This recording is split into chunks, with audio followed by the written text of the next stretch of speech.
Welcome to Hurrdat Sports Live. Big to love. They throw it out wide. Band around and intercepted.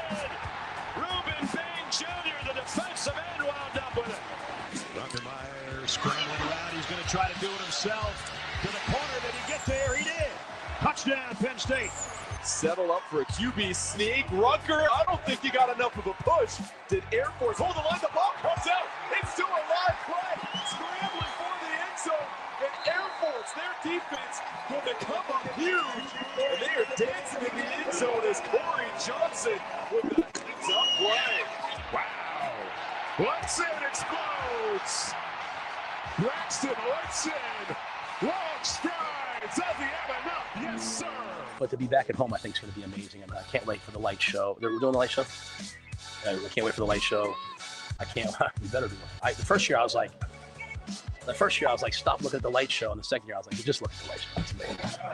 So, yeah, I just can't wait. So, my wife is a Lincoln business owner, loves the night games because she has all day for people to go in and get their hair done. And so I know it's probably good for the local economy because people are in town all day and spend the night. But I just can't wait to be at home. I can't wait to play in front of our students. You know, you go down to Kansas City. I know a lot of fans went down. I don't know how many students went down. Maybe they did. Maybe I don't know. But I think playing in front of our students is really important because they are the next season ticket holders and they are the next fans. And so we have to grow the program. When I say grow the program, not for when I'm here, but way after I'm gone, by playing well at home in front of your students, and they have great memories there. They meet their wife there. Whatever they propose. All these different things that happen. So. I'm excited for it, and I'm excited to play again too. The game's the most important part. Good morning. Welcome into Hurrdat Sports Live, presented by Centrist Federal Credit Union. That's DB. I'm Ravi Lulla here at Hurrdat Sports Bar and Grill. What's up, DB? How we doing? Oh, we're doing all right. How are you? I don't know. I mean, as long as I can hear. We're out here, right? I mean, sort of. Yeah. Yeah, I'm doing not too bad. Shane, I don't know if there's something you can do on your end. I think both of us are a little low in our headsets here. There we go. That's perfect. That's much better. Thank you, Shano. Wow, it's almost like he's producing. Look at that. Not bad. On the ball this morning. Not bad for a Tuesday.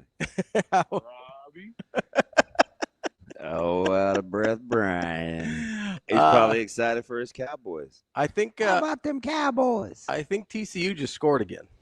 Yeah, that was really bad. That was pretty rough. It was. This is the end. It's just funny. I mean, we make football about a lot of things. Whew, tackling and stopping the run and running the ball will go a long way. Yeah, tackling was an issue. Notre Dame. A lot of tackling was Clemson. an issue. I mean, run the ball. Yeah. I just don't understand. Florida State, they throw only 14 passes? Yeah. Boy, they ran the ball almost 50 times. Yeah, they punched them right dab smack in the mouth. Man, doesn't take long, does it? No, and the natives were already restless. In Bama? Big trouble. Oh, yeah. Oh, yeah. Big trouble. When you start tweeting out old offices versus new offices, Saban's old school deal versus DeBoer's looking like Apple or T-Mobile or something. I don't know, man. I don't think that bad boy is going to end well. No, I don't think so either. They still could get 8-9 wins. I'm back on that whole. I was shocked that people liked them as a playoff team, but it's early, right? Yeah. So, Lord knows we had enough overreacting to week ones. Yeah. I don't want to be that guy either. I just didn't think Bama was title contendy. I mean, you had some people.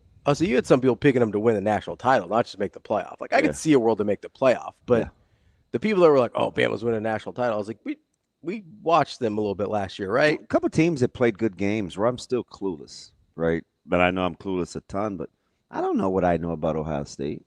I don't either. And I certainly don't know what I know about LSU. I don't know what I know about Texas either. I mean, they didn't play well, but yeah. I mean, we argued about this as a staff a little bit, and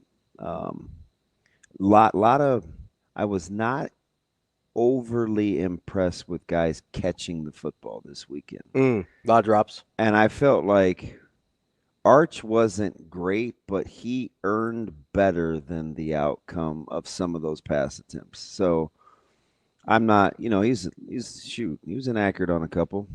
Sometimes you guys got to help you out. Yeah. I mean, Carson Beck throws about as ill-advised ball as you're ever going to see. And that thing ends up on SportsCenter. I mean, that was a poor read. Yeah, a poor pass. He threw that directly to the safety. And I'm like, sometimes your guys just got to help you out. Yeah, his wide receiver bailed him out hard. Yeah, and you're going to look up and you're going to think, oh, shoot, man. Beck is on his game. Not really. He threw some interceptable balls. Yeah, that ball should have been picked. Yeah. Klubnik couldn't get any help. That Texas defensively was about who I thought they were. Jeremiah Smith got up. I mean, they held him in check. Yeah. It's 2 games in a row they've held him pretty much in check. A fair amount. And man, like Georgia, there's a lot. I don't know how much I'll learn this week. Obviously, I get Michigan and Oklahoma, but my study will be there's just a couple of teams, right? I told you Utah would hammer UCLA, and they did. Is that? I mean, if that's who Devin Dampier is, then the Big 12's in trouble. I think he is, though. Like it's on the table for sure. I think that's. If that's who Devin Dampier is, the Big 12 is in trouble. Like Utah, because Utah is very well coached, and if they actually have a quarterback, the Big 12's in trouble. I was quietly impressed with Auburn. Oh, okay, yeah. Gave it to Baylor a little bit. Yeah, Baylor defensively is a strange team for a defensive-minded. Yeah, for Aranda being the head coach, and for as good defensively as he's been in the past. Yeah, and I don't know about. I mean, we'll see what happens in the Big Ten. I don't know. Do you think Nebraska fans feel better after this weekend than they did on Friday morning? Or do you think they should? They should. They definitely should. They should feel significantly better. But, I mean, much like I think about Nebraska, the fan base, they just need to worry about their team. So I'm not mad at them that they didn't compare to the rest of college football, because I don't want anybody else to do that too. Nebraska, being where they are, needs to be to Nebraska's standard. So how Nebraska feels about, like, I don't want Nebraska's fans like, well, Michigan isn't as good either. Like, don't do that. Like, expect the best from your team. So I don't want Nebraska fans to waver either. I don't think I was doing it as like Michigan isn't as good so much as I was looking around and going, yeah, this is hard. Yeah, it's really hard. Right? Like, I didn't sit there and go, Michigan's not as good because they played it close with New Mexico for a while. I go, man, if that's what New Mexico can hang in there against Michigan, I feel a lot better about beating any power conference team. Right? Winning is hard. And we saw, I mean, almost all the power conference on power conference matchups, like there was a lot of, I don't know if I want to say surprises, but there wasn't a lot of yesterday's games. No, and I mean, it's like, Indiana statistically was really good. Not a ton of points generated, though. I looked at... Was that 27-14? I looked at Minnesota really close. About kind of what I thought. Maybe not as good up front, but again, it's week 1. Yeah. So a lot, I think, can change. I'm not vastly different. I'm a little bit different about Nebraska after the rewatch, but probably not for the reasons you think. Just some individually, some guys just got to play better. Yeah. Or they've got to play guys that are going to play better. Well, was that kind of the tone that you got yesterday? Yeah, I thought so. I mean, I thought there was, when he said they're playing hard but not fast, that's kind of the thing where I took away, because that's what I was looking at, especially defensively. There were a lot of guys, and I know we'll get to a lot of this in our little film breakdown here coming up in a little bit, but there was a lot of guys where I go, okay, the defensive line won up front. The linebacker or safety, I thought, boxed it in pretty well. And then the next guy that's supposed to make the tackle just wasn't there. Yeah, well, or there's a lot of that. So, I mean, not always in that order, but listen, if I'm supposed to, if I'm supposed to take on a puller, take it on, right? Yeah. If I'm spilling, which when I'll say like box and spill a lot, like boxing, just think of it as keeping it in the box. You want it to fit inside of you. Sometimes you can box for an inside linebacker. Sometimes you can box for an alley running safety. Boxing means that you want it inside. Think of spilling as literally spilling. If I pour this club soda off the table, I want it to hit the table and run laterally. Yeah. I don't want it to directly hit the floor. Force it to the outside. I want it to spill slowly over the edges. So that's in theory what boxing and spilling mean in lay terms. Yeah. So sometimes you have to box for an inside linebacker. If he's a C-gap guy and I'm an edge fitter, I need to fit that thing with my inside shoulder. I fit it with my inside shoulder. My outside arm's free. It stays inside for the inside. That means you want to linebacker. get your inside shoulder to the outside of the If I'm offensive player. boxing for an inside guy, I don't want to knife inside as a defender And that's what you mean when and you're get outside. getting your leverage, right? Yeah. Right? Yeah. Getting yourself to the outside of the You just need blocker. You just need to have your head on the right spots. And I mean, a lot of it is you always have to kind of weigh.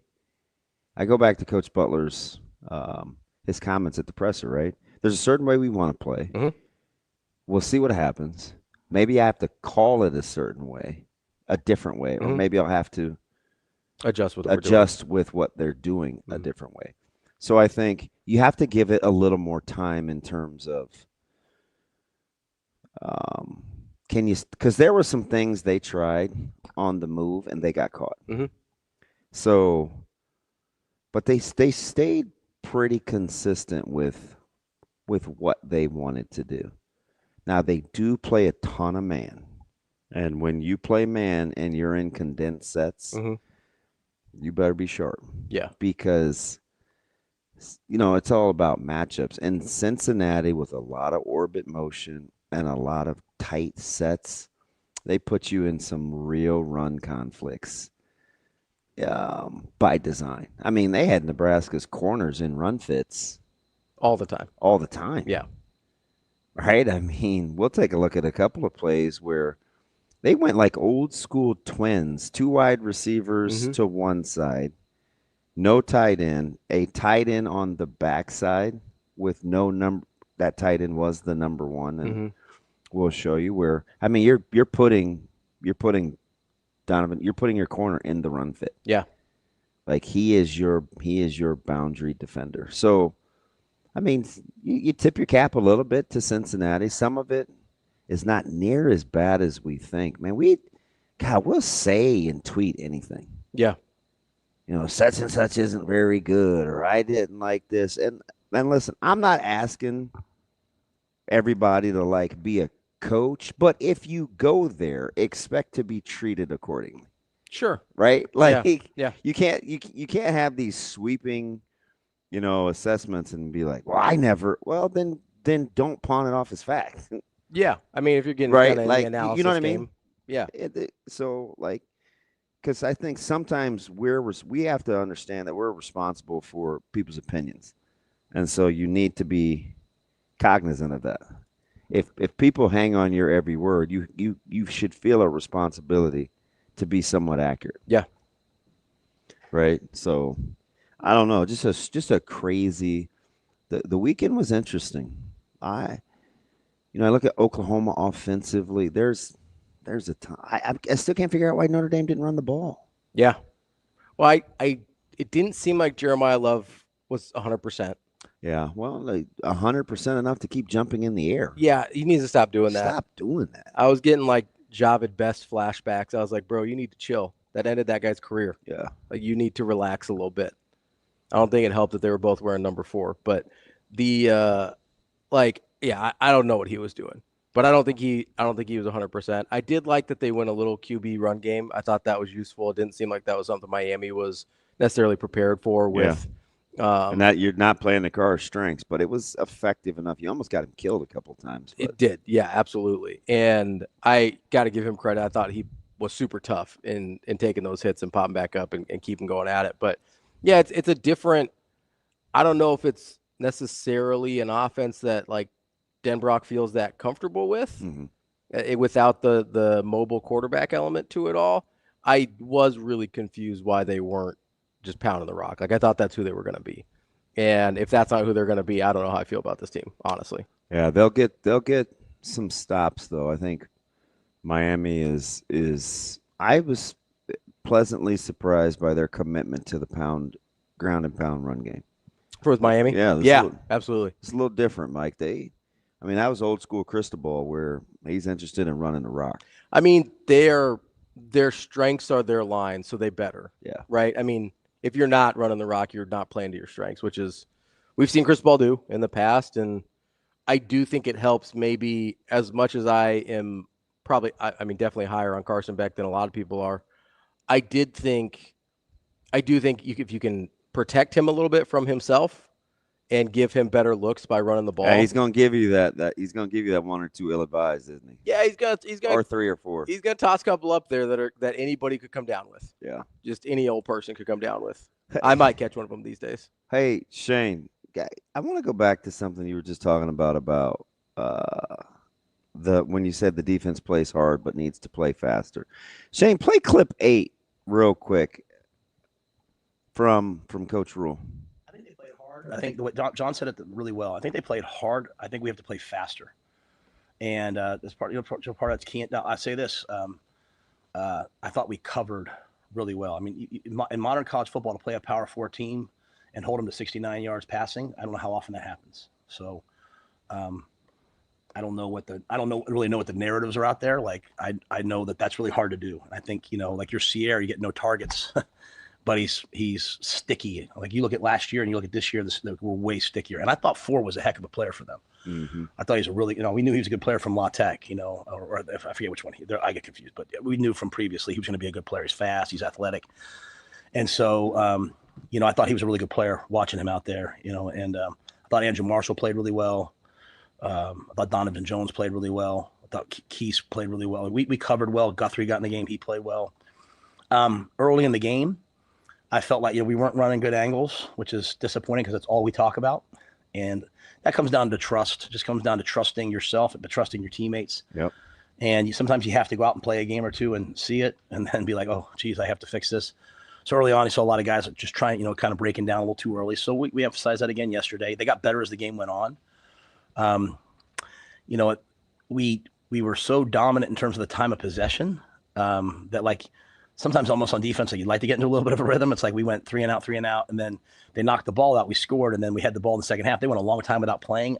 I would have liked to have seen us play a little faster, but I think the biggest thing is just playing fast. Sometimes tempo has a chance to do that to you. Like, John's getting the call in. Guys are panicked because they feel the tempo. They're not really getting the call fast enough, making all the checks that you have to make. And so just settling them down, I think, was one of the things that showed up on Saturday. But I think like I said, I think the positives are, you're coming in saying, hey, we want to stop explosive passes. We gave up one explosive, which was on a.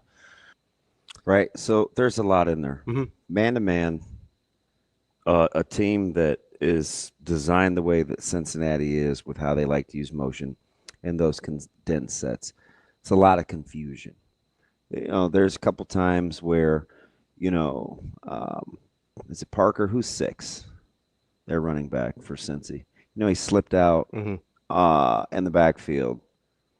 And, Wright got rubbed off with Singleton. Right after the play, Javen is like talking to Deshaun like, hey, are we gonna pass that off? Am I gonna play through that? Are we gonna take who comes to you? Like, it happens so fast. We'll take a look at, like, just for instance, right? The opener. Mm-hmm. See if I can figure out how to use this iPad. So we're right at the very first play of the game, right? 14:52, Cincinnati just kicks off.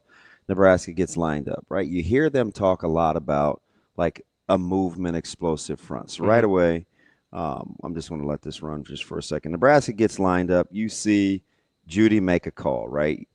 Judy's right here. I'm trying to write. And here's your jack, right? So he makes a call. They're talking to one another. There's some sort of stunt going on, right? So we clear the drawing. We let it ride. They're into their snap. Now, what happens right away? They talk about they want to be a movement front, but they try to loop, right? You see, I'm going to use green. You watch. Your jack slam inside. Judy should be flat coming here. He should be flat here, right? He gets knocked off because he's a little slow off the ball, and watch what happens. Bow. So here's Judy back here.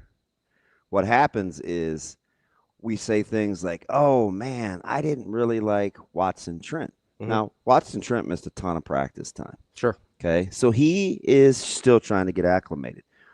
But he gets knocked back because he has a D tackle playing in his hip. Watson Trent, I'm going to put him in yellow here, should be right here fitting in the run game, downhill. Okay. But one of the offensive linemen on second He level gets knocked got to back. him. So he has to go out around. You got to go wide. Right? He should be, Watson Trent should be here, downhill. Okay. He gets forced wide. The tackle gets on him. Watson Trent's head's in the wrong spot. Why? It should be, Watson Trent's head should be inside, but he's late because he has an alley fitter here coming downhill, and he has an alley fitter here coming downhill. Right? You see that? Yep. It's cleared. Play rolls.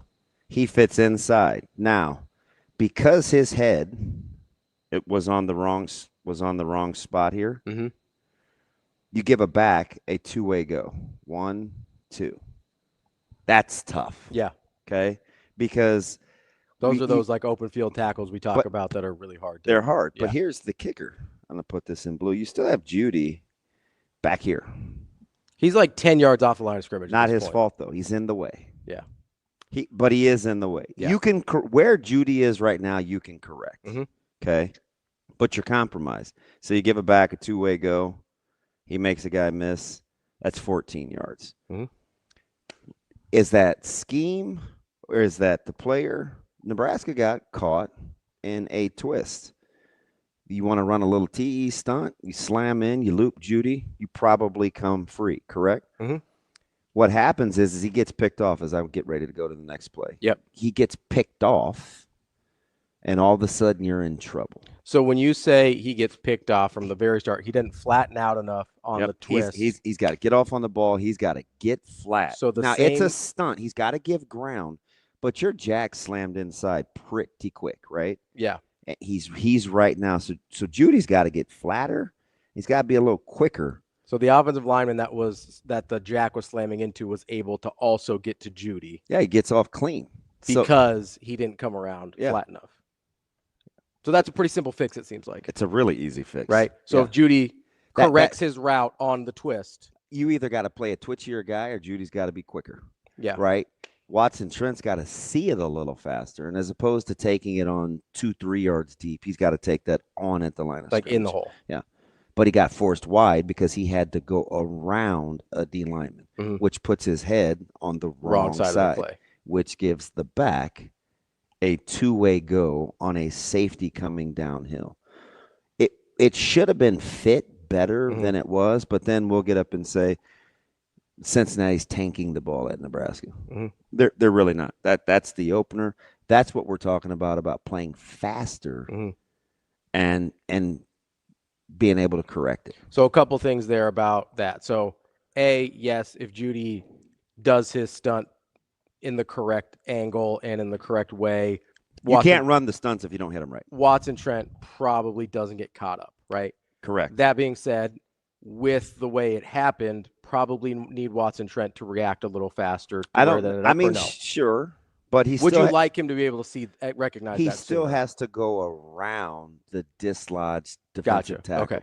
He's playing with a guy in his lap. Yeah. So I'm not sure what I exactly want him to do, but it'd be pretty myopic. He's got a D tackle in his lap. Yeah. What do you want him to do? I mean, ideally, you don't have a D tackle in your lap? Well, yes, but ideally, I'd hopefully identify that. Because, I mean, Judy's getting pushed back immediately. He sees puller. He's got to be flat downhill right now. Yeah. Right? A couple of things went wrong. It's still snap one, week one of real game speed. For sure. It's definitely correctable. Go to the second play here. We skipped one. That's not the play that I wanted. I wanted to stay in order, but we'll stay right here. So let me pause it real quick. You've got another movement front. This is the play I wanted, right? So Nebraska is not afraid of the games. They're still talking about a movement front. So you run another little stunt. I wish I had colors. Yeah, you run another stunt with this guy and this guy. Okay. Right? You're thinking empty. You want a 4-man pressure. We're going to get a move here and a loop here. Okay? We're going to let it run after I clear the drawing. So you have a free defender, right? You see him coming right now. He is free. Yep. Right? So he got around the stunt correctly. He still needs to be flatter, but he's free. Like, this is why you run the stunt. Now, up top, you have 1, 2, 3 for 1, 2, 3. So when you say flatter, do you want him to be a little wider? Yes. To force that running back? Because this is a spill. Yeah. Okay. Yeah. Okay. So right now, this guy right here, I'm going to put him in red. Sees full flow. Full flow means this guy's going that way. This guy's over here. This guy's pulling. This quarterback's that way. That is full flow. He's got to be on his horse right now. Those 3 guys in the secondary have to win. Okay. Again, this guy, Watson Trent, understands where his leverage is. Let me back it up just a smidge. See how he played this inside out? Yeah. Right? He needs to be downhill here, flatter. Okay? That cleans up his fit. Now, he's still smoking, but they have him viced. It's just a vice drill. So you have 1, 2, 3, 4, right? 4, 1, 2, 3. That is +1. Which is all you're looking for. That's all. That's always where you want to be. Now, we're not perfect here, but we're okay. You got an alley runner coming downhill, 2-yard gain. Because Singleton made a good play. Still a movement front. Still the same guy playing. One time the stunt works. The first time it didn't. And still probably not the most ideal situation for it to play out, right? Because your linebacker that was in the middle got picked off probably before you wanted him to when he was trying to chase. Like you said, Judy probably didn't flatten it out quite as much as you wanted him to on the stunt. It's easy because I can draw it, right? Right. But it's also how D coordinators scheme. Right. It doesn't always go to plan. But because you were +1, you still had the ability to make a minimal gain. The scheme is definitely sound. All right. Let's just take a look at one more before we take a quick break. Okay. Because we're talking about the practical application of what Coach Rule says and what they think and how they want guys to self-grade versus the perception that Nebraska is going to be leaky against the run and they can't do what they want to do with a movement front. So I'll run through these plays pretty quick here, primarily because you see a lot of pre-snap movement. They're talking a lot about affecting the quarterback's eyes, right? So you're looking at 3 down. You've got to stand up here. I think you have to count him as a rusher.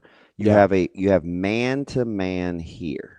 So the guy on the bottom of the screen, you're calling that a hanger or just in coverage on the tight end? He's in coverage. That is Malcolm Hartzog, literally in the box, playing man-to-man on a number 2. Gotcha. But it's a condensed set, so that's where he is. It's a condensed set, so it's very tough to fit in the run game. So what does Nebraska do? Nebraska tries to play a few games with it, and they come with a late run blitz right at the snap of the ball. Because right now, you see Sorsby making his checks, right? You look at his eyes. So when he's counting here, he's looking right here. Yeah, he's looking at the rusher. I think that's McCullough. Yeah. So when he's counting here, he's not counting Hartzog, right? No, because he knows he's in. He's in man. He knows that he's in man to man. Okay. He is not counting him as a defender. So he's counting 1, 2, 3, 4, 5, 6, probably. Yes. Okay. So he's got the 4 on the line. Hartzog doesn't count. Everybody else is in coverage except for the 2 linebackers. Correct. and you kind of see one of them leaning in for a run blitz here on the top of the screen. And Cincinnati, again, in the condensed set with the H-back, you've got 2 live wide receivers. You count him in your pass game, but he can't get vertical. Let me put him in yellow.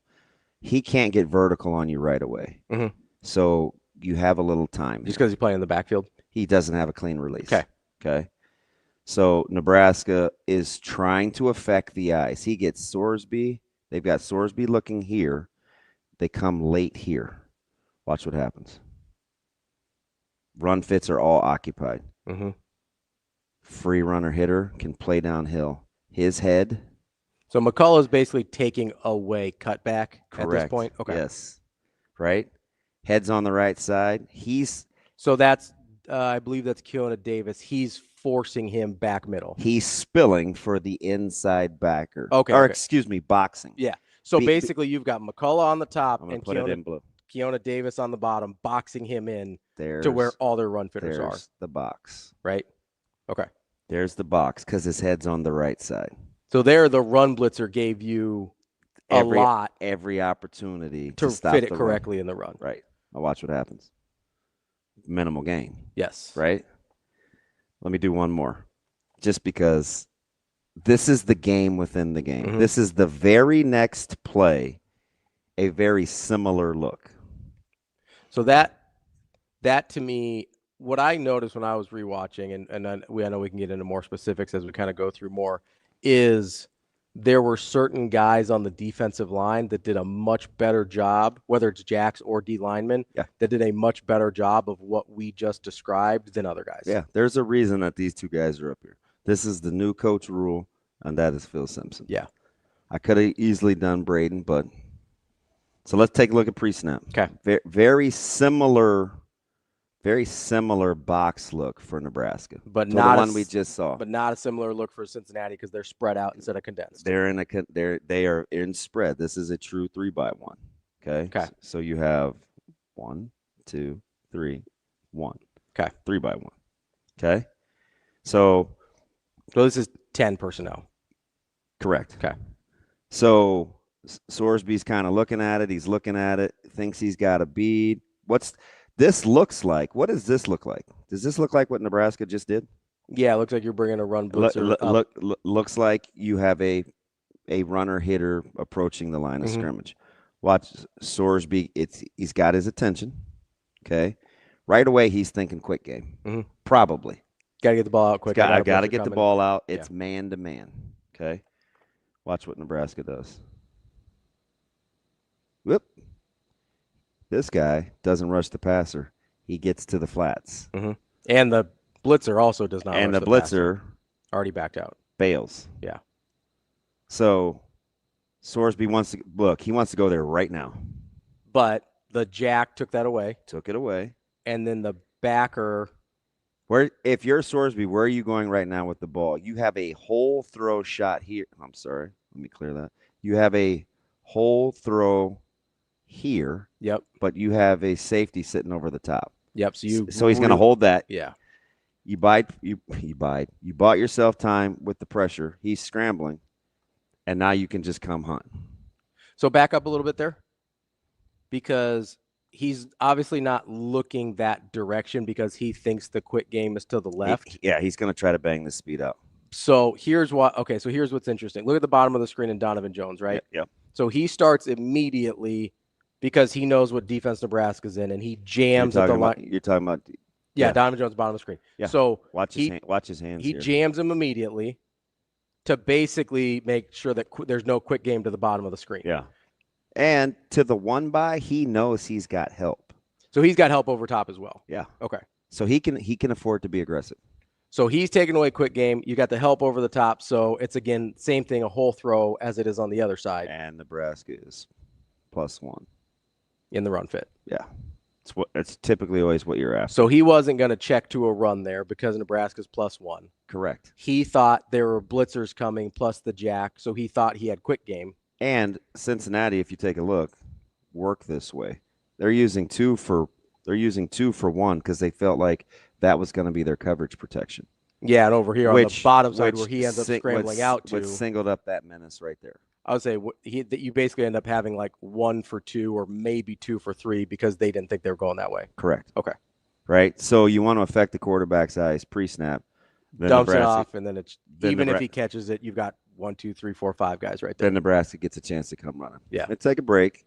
Now show you what happened in the run game and how Cincinnati adjusted with tempo later on because they got the bulk of their rushing yards on 2 drives. Last 2 drives. And it was 2 things that inflated those stats. There's a couple things that I did want to mention too. Also, I thought they did a much better job in Nebraska from first quarter to second quarter in making some of those adjustments we just saw. They shut them down. They left them for dead for 2 quarters. 2.5 quarters. They did a really good job against Cincinnati's run game. Yeah. Just want to show you what Nebraska's attempting to do versus how it was executed. And then the coaches have to decide, can we call the game like that? Or do we need to use new personnel? And then some of the counter moves that Cincinnati made late in order to combat some of those things. Correct. That's DB. I'm Ravi, Lulla. We'll have more Hurrdat Sports Live coming up next. Aspirations can drive us. Sometimes a simple gesture is what fuels the pursuit of a dream. When it's time to make your dream a reality, we are here to help.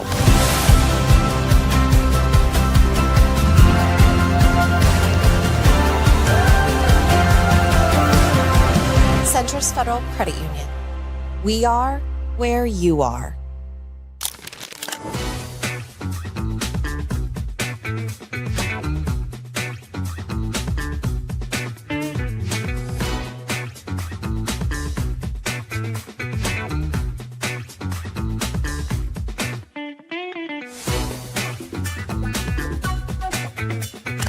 Oh, it's huge. You know, it's big for us because that's something that we focus on. It's also big for our fan base. You know, I have had a feeling like the energy kind of got down just a little bit, and people kind of started wondering what was going to happen. But we trust in our team, and our fans are being loud all game long. So obviously with them being loud, it makes it hard, and you saw some false starts, so that was big.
Welcome to Hurrdat Sports Live. I think once you put it on tape, it's on tape. Now not many teams play like that very much anymore. But that being said, we have to address it. And then you have to address what happened when they went tempo, right? It wasn't like they went tempo and just that's what it causes, but just the detail and the communication. And I think when we watch the tape, taking it away from like these global macro, oh my gosh, we can't do that. Like, no, you just be where you're supposed to be, and just taking it back to football and taking it out of emotional statements, which sometimes after a game, players can be emotional. Coach, that's why I said, hey guys, on Friday, watch the tape, grade yourself, and Sunday come in and really dive into this tape. And it's like, oh, okay, we just do this a little better, this a little better. So it's the things I'm talking about, communicating the call, making the check, right on the right angle. A lot of those things, I think, if you we have to just get a little bit better at.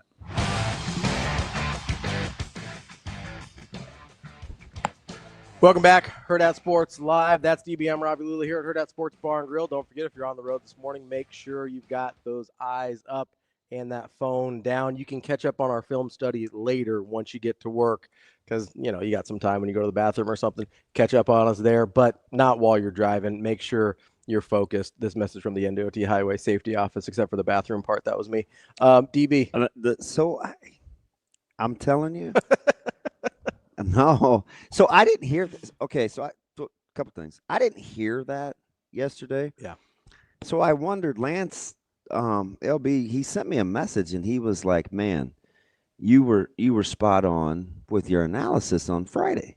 And it caught me off guard because I played it close to the vest because I didn't know enough. Mm-hmm. Right? I hadn't really seen it.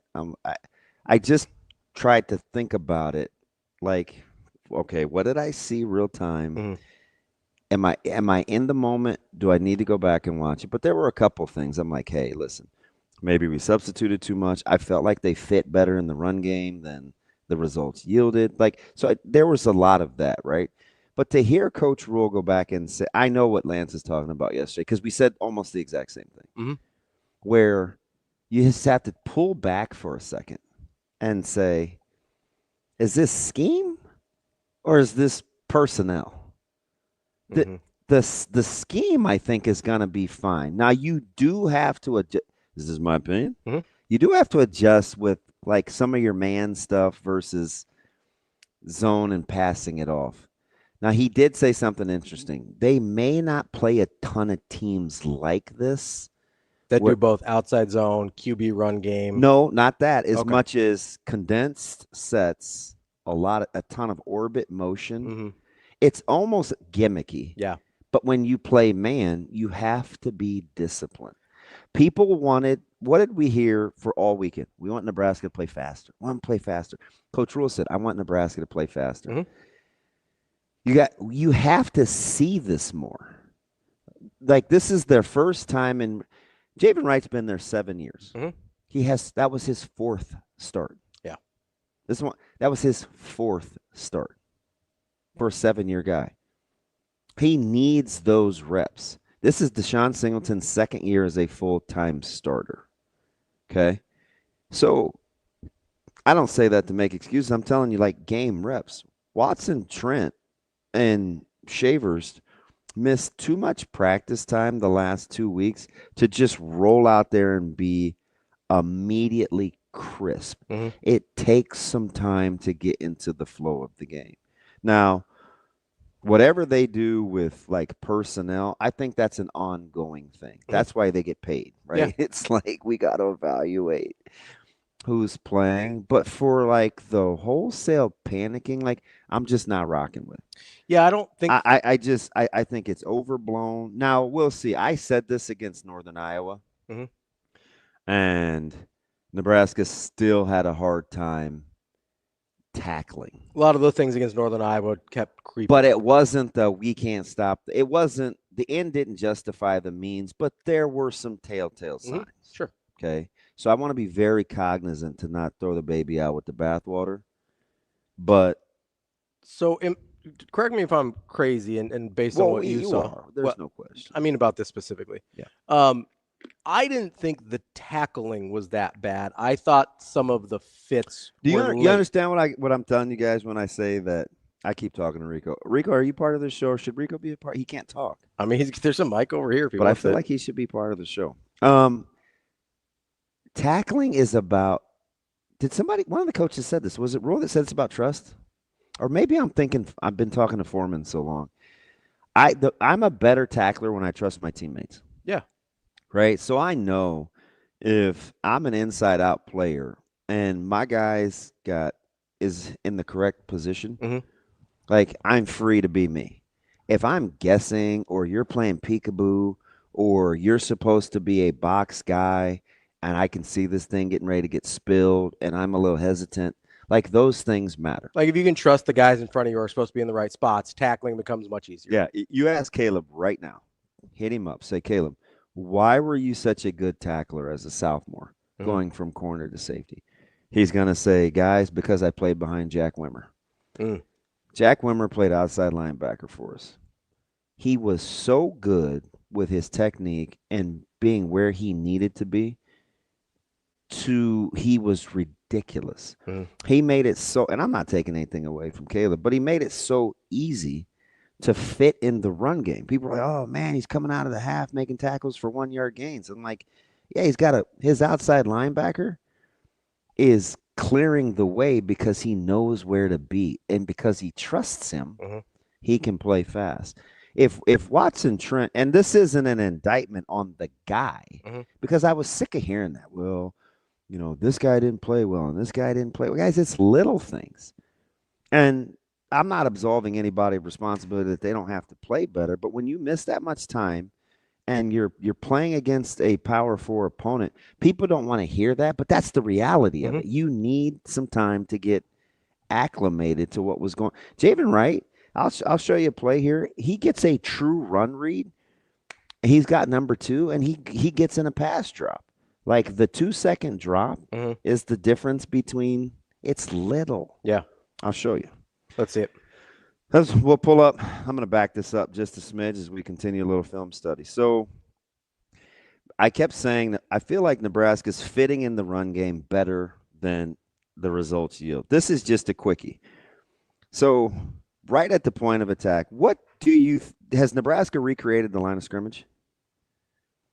Yes. Yes. Yeah. Right? You don't think this play goes for very much, do you? No. He should. All right. So this is what to be on. He should be here. He's got a two-way go. Squeeze here. His eyes are here. He's here. He's here. And I've got I would call him Willie D. I got a cleanup guy that can come out of here, right? Okay. You think you should be pretty good. Head here. Let me go back to red. Head here gets a little washed. He gets washed this way, which pushes this guy off his fit. Watch how just little subtle things create leaky hidden yardage. Should be a good play, right? Yeah, it looks pretty well fit. What happened was clear. Put him in green. Because that D lineman got washed, he got off. This guy got off clean. So who did he get down to? The linebacker. The linebacker. Got to the second level. Okay. You're still in good shape, although his head should be inside. It's outside. Watch the crease that this back finds. That's annoying. Yeah. It's not a huge gain. No, but that should be like a 1 yard gain. That's a second, and that should be a 2nd and 12. You guys vibing with me? Yeah. So you need to don't be discouraged, be encouraged. It's fixable. Yeah. Right? I'm not blowing smoke trying to just, because they do have some things they have to correct. I'm just telling you the sky isn't falling. Right? That play should have yielded a better result than it did. So one of the things that I looked at a lot when I was rewatching yesterday was how often, because that was the one thing. Obviously, I was very big on the defensive line coming in. So I wanted to see, okay, how often, especially on run plays, did the defensive line reset the line of scrimmage? Yeah. And it was way more than we think. Yeah. Like they actually did it pretty consistently. Yeah. Not every time, obviously, but. So they do need, and again, this is just game one, but if I'm just looking at game one, you do need your interiors to be more violent. You need your that might be a personnel issue. Could be, right? Personally, I think that's up to them. They can figure out Yeah. what combinations they want to play. Like I don't, as much as I think Judy can be a useful part of the defensive line, he's not the guy I think of when I think of violent. So, whatever they decide. So just for my perspective, whatever yeah. they decide, I think the scheme is sound. They can tinker with the body types. I don't know what they're going to settle on. I'm just telling you what I think they're thinking.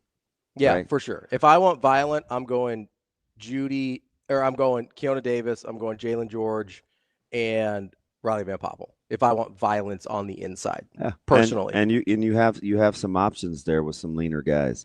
But this is what they're talking about when they say a movement front. Yes, they're putting them on the move. Now they did recreate the line of scrimmage, and it was still a 4-yard gain. So it's like, but that's not little things.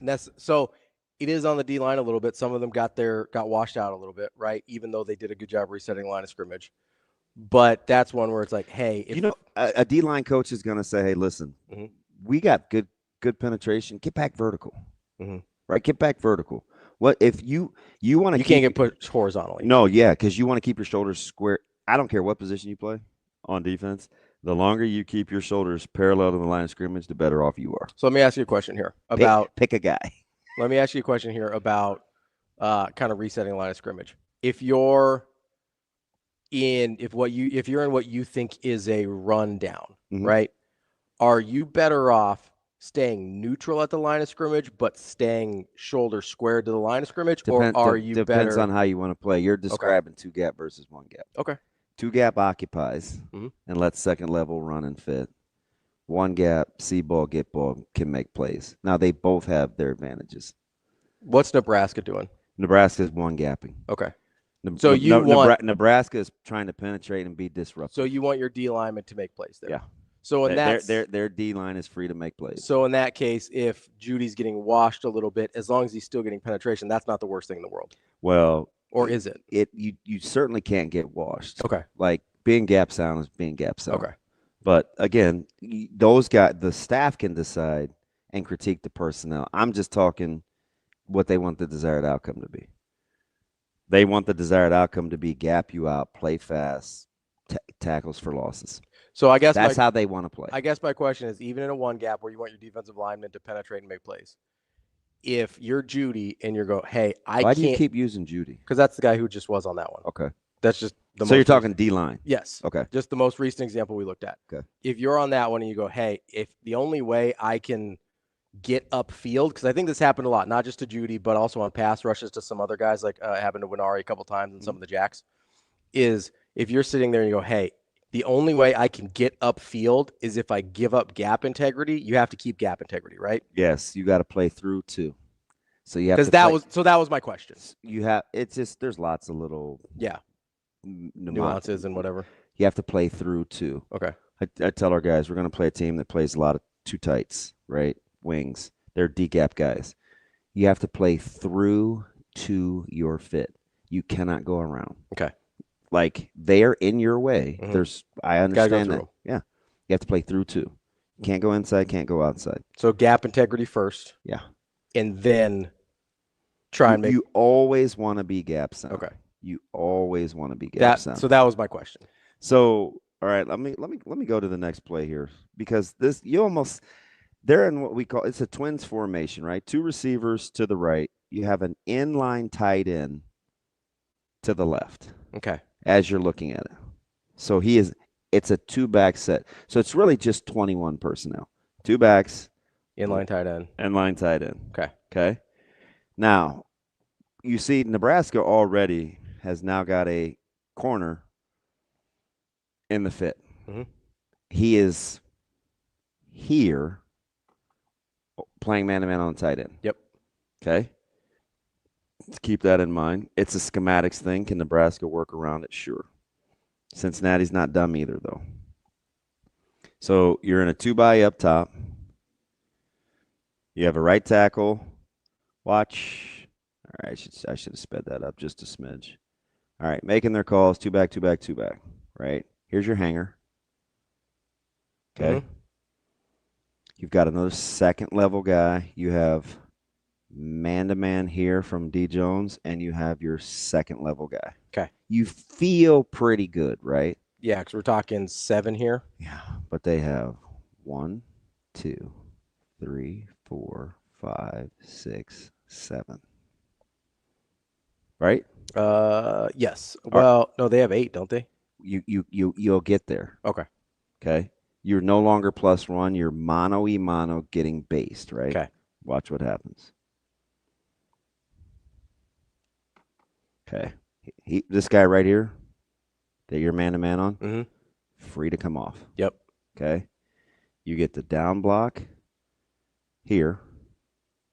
Watch. So he's off right now. Right now. With a lead and a ball carrier. So this guy right here, once he sees, he's got to get there in a hurry. Once he sees down block here, you got to be here. Okay, he has to be here. He's got to do his darndest to set the edge. Okay, the corner on the bottom. Yeah, Donovan's in a bind. Yeah. I mean, Royer's a Sunday guy too. Watch the result of the play. See, hat for a hat, late on the run fit. Got creased a little bit. Let me back it up. Yeah. They did get creased, right? And so people think, oh man, you're tanking it at us. This is Dawson Merritt. Mm-hmm. This guy hasn't played. Yeah. Right? He's a pup. Is it scheme or is it personnel? Okay, so he's the hanger. This guy, where are we going? Where are we going? Clear the drawing. What do you think Buddha sees that gets him back in pass coverage? Right? Like, so we're here. We've got which one? Javen's the one in the middle there? Yeah. Okay. Where's he going? And what you know what happened? You let a tackle get off. I'll say what did he see that he dropped? Don't know. Okay. But it's correctable. Because he drops first, right? It's correctable. It looks like he takes 2 steps back before he tries to get into the run fit. But that is correctable. I mean, is he thinking play action? He might. Like play action boot? But your tackle's off clean, right? Yeah. So when you're doing stuff like that, that's where you get on the film as a coaching staff and you're thinking, okay, is this us or is this them? Mm-hmm. Really good scheme. Yeah. By Cincy. But also, if you're Nebraska, because you got to a point there where you're sitting there. That's a prime example of when Coach Rule says we need to play faster. What's holding you from getting downhill? Right. So Javen needs to process that faster, identify. A couple of guys. Yes. But it's collectively. Yeah. You cannot be good on defense without working collectively. Right. Right? It's just trusting my eyes and playing faster. You start doing that, you can play faster. Mm. We got 2 more we'll save for later that'll blow your mind.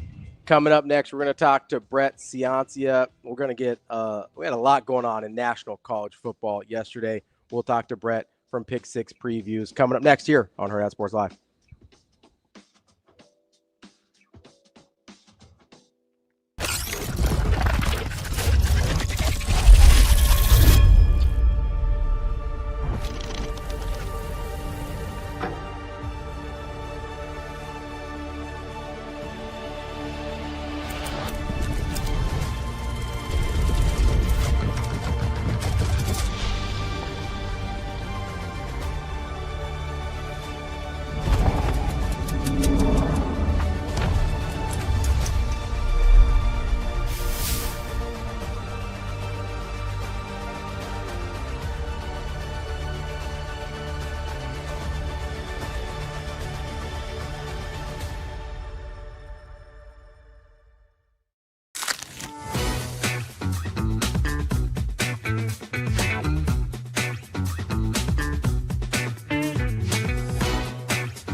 Yeah, I think, anytime you give up 200 yards rushing, you're not going to be real happy. With that being said, a lot of it, 96 of it was the quarterback, and a lot of that was, pass rush, and so we'll have to, him not even design runs, him getting out and running. So we'll have to work on that. I think we talk a lot about it, but I don't know if we did a good enough job as coaches of doing it. You're facing Dylan and TJ and Jalen. You're facing a lot of guys who are, pocket pro style quarterbacks. So TJ can move, but the holy grail of things that most defensive coaches don't like, or an excellent outside zone team, a tempo team, and a running quarterback. And Cincinnati is all 3 of those, and Coach Satterfield has been for a long time. So. When you face those types of teams, you build your team differently. If you're a 3-4 team, you play with 4 eyes, you make the ball run to the sideline. We don't face a lot of that in the Big Ten. So it was a tough matchup for us in that regard. But we have to play better. We have to get off blocks better. We have to level out our rush better.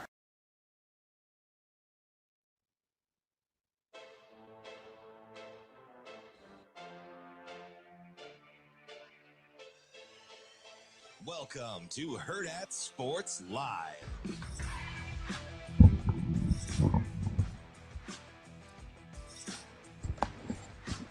Welcome back, Hurrdat Sports Live, presented by Centris Federal Credit Union. That's DBM Ravi Lulla here at Hurrdat Sports Bar and Grill. We are joined now by Brett Ciancia of Pick 6 Previews. Brett, how are you this morning?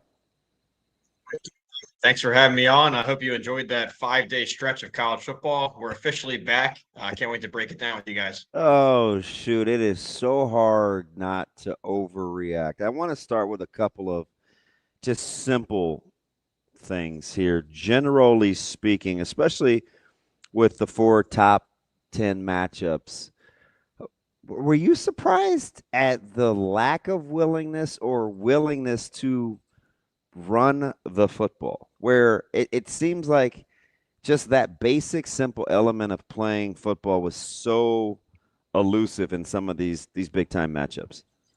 Yeah, well, game by game, it was different, I guess, with in the Clemson-LSU game, they really went away from the run in key spots there. With Ohio State and Texas, I think they leaned on a little bit too much maybe. You have these 2 5-star quarterbacks dueling here, Arch Manning versus Julian Sayin. And they didn't really stretch the field at all vertically.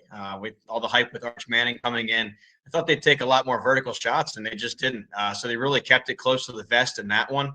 The Alabama-Florida State game, I mean, Florida State committed to the run for sure. They were dominating the line of scrimmage on both sides of the ball. That was probably my biggest shock of the weekend. Not so much the run-pass breakdown, but just the physicality that, or lack thereof, for Alabama. They did not want to go hit at all.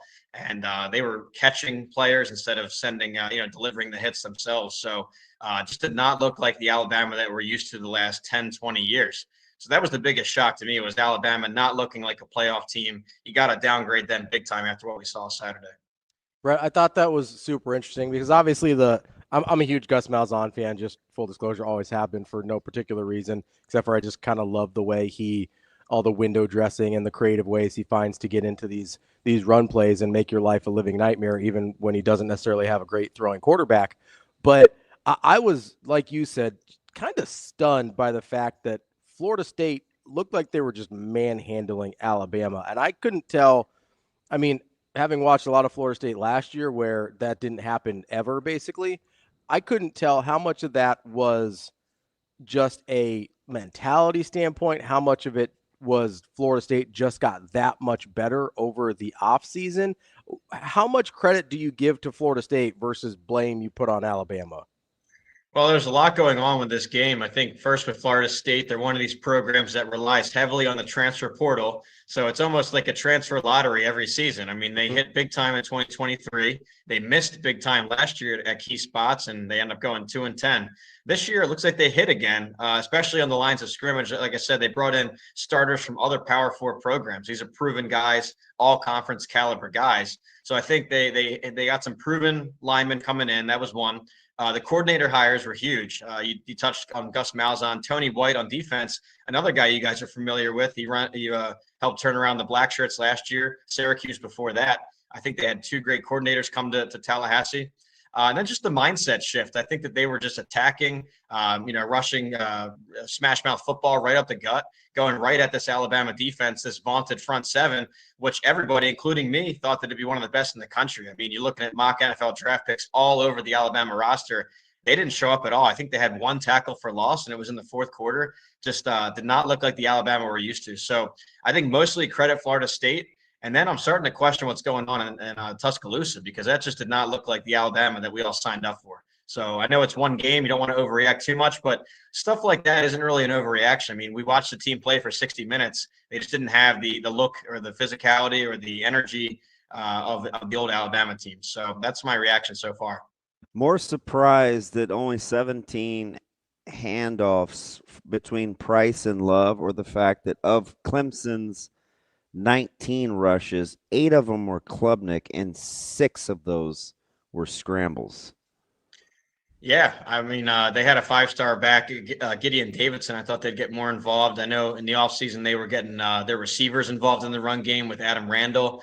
So I wanted to see more of that. And last year they did that. They were a decent balance between pass and rush last year on their way to the ACC title. This year, yeah, I mean, we didn't see it. They really abandoned the run there late in the game. And it was still a close, I mean, obviously a close ball game. It was 1 score the whole way. Really, when that game changed, if you remember back, it was 10-3 LSU, or I'm sorry, 10-3 Clemson.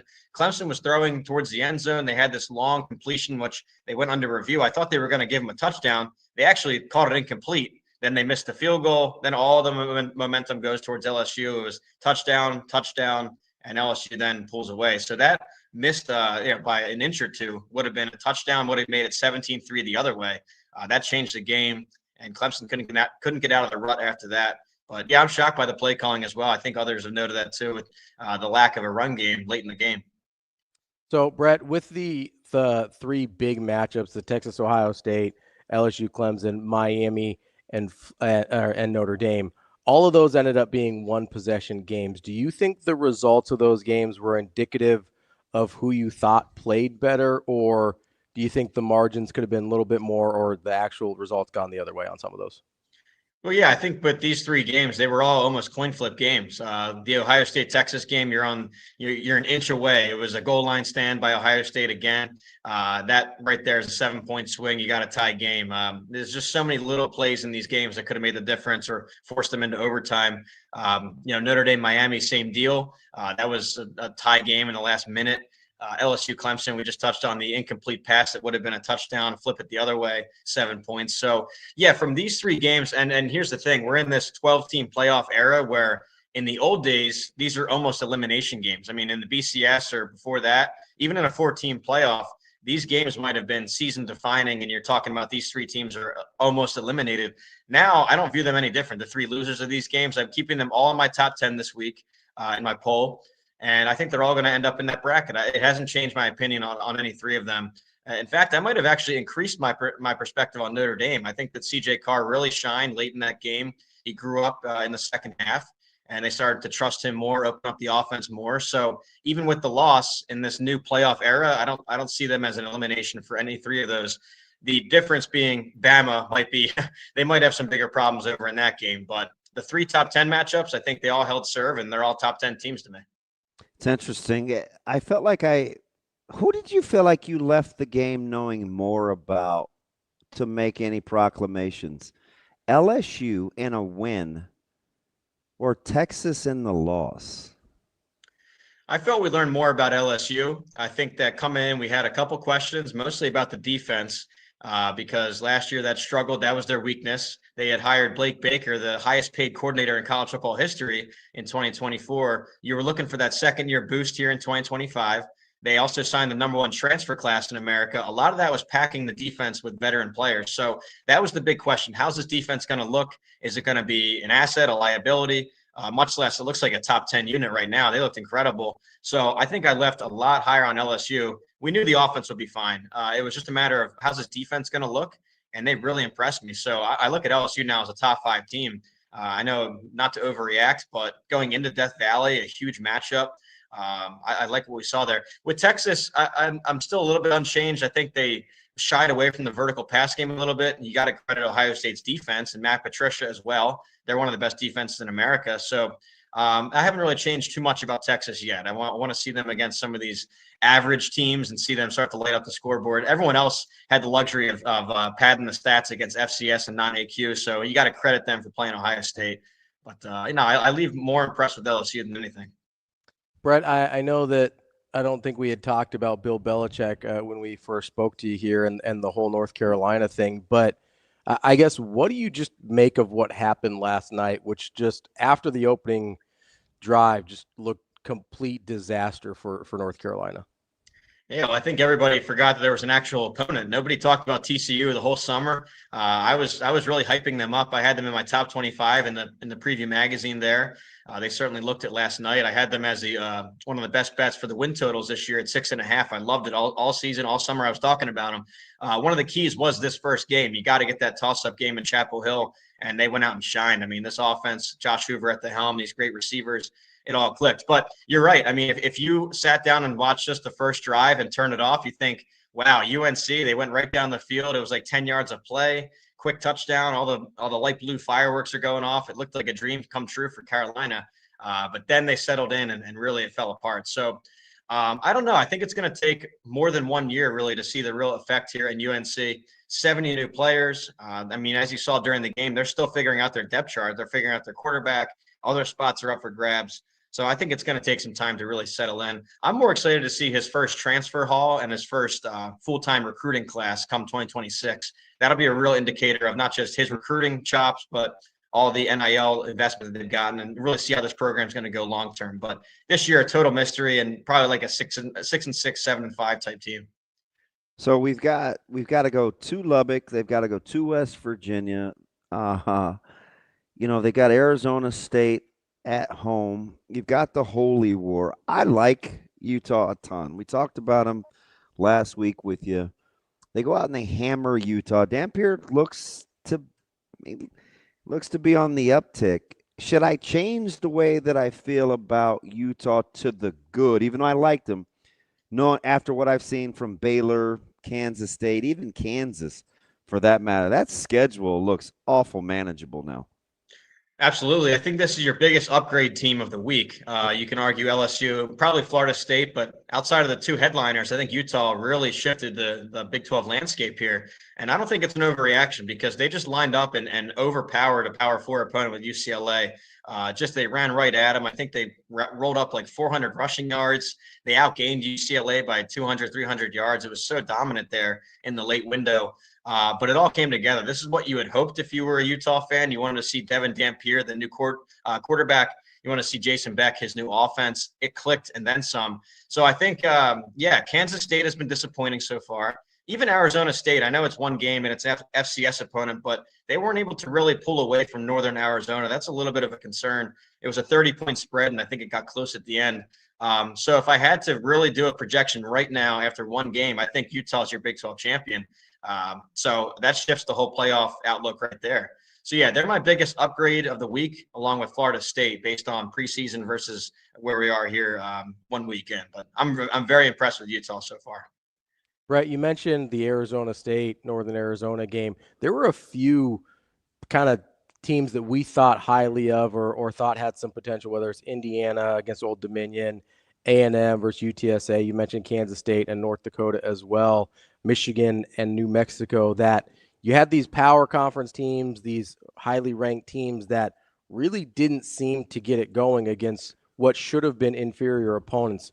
Do you chalk that up to things starting to spread out talent-wise a little bit in college football? Is it just there's so much turnover from year to year that these early games for some teams don't look great? Like, what do you chalk up to all those? I mean, those teams all end up winning, right? But certainly didn't look the way I think most people expected it to.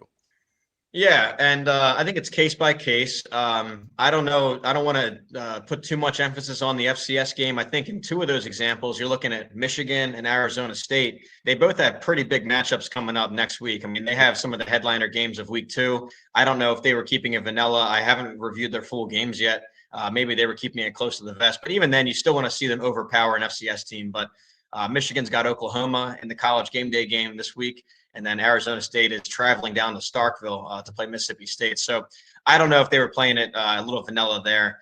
I think the bigger problem is maybe Kansas State, because now we've seen them twice. In the opener, it was maybe some poor coaching and some situational spots in more of a toss-up game. But this one, you should really be taking care of North Dakota. I mean, I know it's coming off a travel week, but you shouldn't need a miracle in the final 30 seconds there. So there's some concerns over at Kansas State, I'd say. I'd say case by case, and let's see a second and third game with these teams, but not a good look in week 1 for them. Who should we be more careful about overreacting to in week 1? Michigan or Indiana?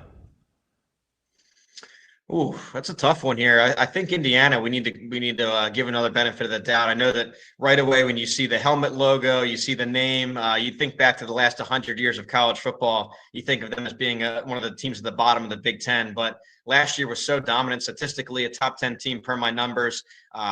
They dominated almost everyone they played outside of Ohio State and Notre Dame. Brought back a lot of that talent too. They had 3 All-Americans. All 3 are back on defense, and they patched it up with the transfer portal pretty effectively. So I want to see more of Indiana before we write them off to being the old Indiana. Michigan, I thought they would be able to handle New Mexico a bit more. You're talking about a team that lost their entire offense, their entire scheme, their quarterback, projected as the worst team in the Mountain West Conference this year at home at Michigan. I thought they'd really roll it up. I don't know. Maybe they're playing it vanilla. They got Oklahoma next week. So I just try not to overreact to a lot. But when a team impresses me like a Utah or a Florida State, it almost shifts the whole preseason projection. We sit here and talk 7 months about preseason, then all of a sudden one game drops and it's new data, and it's natural to overreact. But that's why I can't wait again for week 2. We're right back at it in a couple of days. I can't wait. So, Brett, when I want to talk Big Ten here a little bit, when you're sort of looking at the middle of the pack, Big Ten, Minnesota kind of has a little bit of a hard time with Buffalo. Wisconsin doesn't look great against Miami of Ohio. Michigan State, Western Michigan's maybe a little bit closer than you expect. Certainly Iowa. Iowa and Albany, which did not look good for a very long time for Iowa, and then even like a Washington, Colorado State, depending on what you think of Washington. Did this first week start to reorder the middle of the Big Ten for you at all? Yes and no. I mean, those teams you mentioned, I had projected pretty low. Wisconsin, I had 12th in the Big Ten. 11th was Minnesota, 10th Iowa. So I had them all outside that top 10. Teams I was really excited to see were USC and Washington. They really impressed. USC rolled up 10 touchdowns. I know it was Missouri State, but they took care of their business. We'll leave it at that. Washington was in a little bit of a tight game there at halftime with Colorado State. But in the second half, Damon Williams really took over. He looks like a Kyler Murray type quarterback out there, a little smaller in stature, but really elusive, really fast. Jonah Coleman is legit. Back. Yeah, they look awesome. So I think that's a team no one's looking at, but look at Washington to be in that upper half or upper third of the conference going forward. Michigan, it remains to be seen. We're gonna know Saturday with Michigan. Who else we got? Illinois, again, they took care of business against an FCS team. I think we're going to learn more here with their game against Duke. And Nebraska, they won a one-score game, of course, coming in on a 10-35 skid. I don't need to tell you or the listeners all about that. That's most of the Scott Frost era right there. But got to a one-score game, took care of business. They handled it well. Hartzog with that pick at the end zone there at the end. Clutch finish from Nebraska. You get to 1-0 for the first time in a while. So they did what they're supposed to do, and it was a Power 4 team too at a neutral site. So credit there. So yeah, I mean, I want to see more games here before we do any sweeping conclusions. But decent start towards the top of the conference. Yeah, 2 weeks in a row, I made the same mistake I made last week. We're almost 20 minutes in, and I liked them, and I'm just now asking you about Georgia. I feel like for a team that ran the ball 44 times, it looked pretty good. Probably better keep an eye on Georgia. Yeah. Well, Damon and Ravi, I mean, if you really had to pick right now, your money's on the line, your reputation's on the line. If you have to pick an SEC winner right now, I mean, is it Georgia? I mean, they're very quietly in the shadows right now, but they just destroyed Marshall. They have the most talented roster in America in terms of 5 stars. Their defense has 11 5-stars itself. I mean, that's more than some conferences have. So, while Alabama was pushed around, while Texas couldn't, throw a pass past 10 yards downfield, maybe Georgia's the pick. I mean, maybe they're just sitting there quietly in their back. So probably Georgia, LSU are your top 2 teams right now in the SEC. So when there's no news about a team, that's probably good news. I mean, they took care of business. They won by 40. That's it for Georgia this week. I did like how Gunnar Stockton used his legs. I think he brought some mobility to that offense. That's a new element that maybe Carson Beck in the past didn't have. So a little mobility at quarterback can't hurt. I like Georgia. They're in my top 5 right now. So, Brett, looking ahead to week number 2, obviously Michigan, Oklahoma is going to get all the headlines. There's obviously significantly fewer marquee matchups than there were in week 1. But what are some of the games that you're looking at that you think could be interesting? Yeah, well, you got to start there with the headliner. I mean, this is 2 national blue blood programs going at it.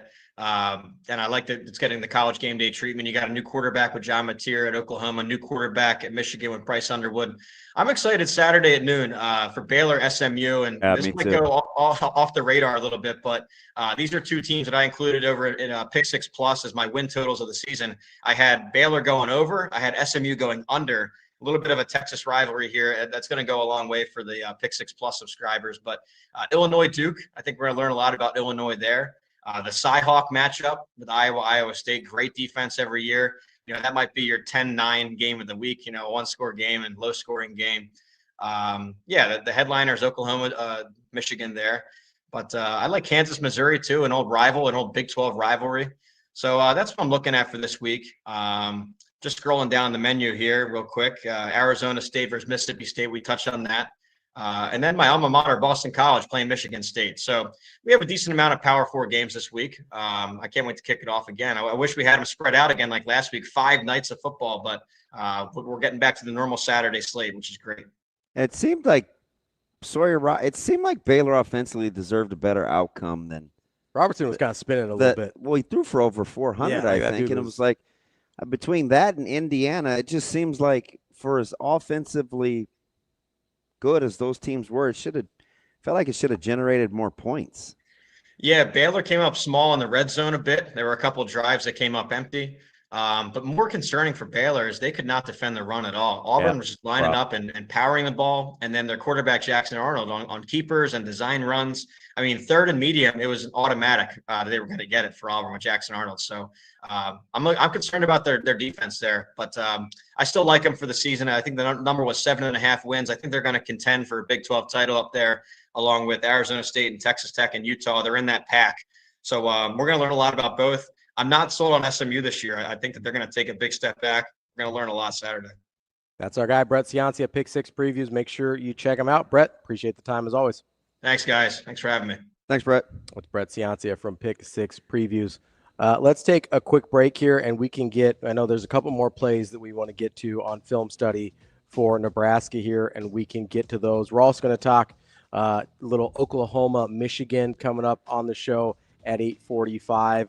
with Ryan Aber, and then we will talk to Mike Schaefer, Husker 24/7 at 9, and then we'll wrap up the show with our own Jacob Padilla from Hurrdat Sports. Talk a little Husker volleyball. Had a nice Jace had a nice 5-setter as well. Had a couple 5-setters this weekend for our local volleyball teams. That's DB. I'm Ravi. Lulla, more Hurrdat Sports Live coming up next.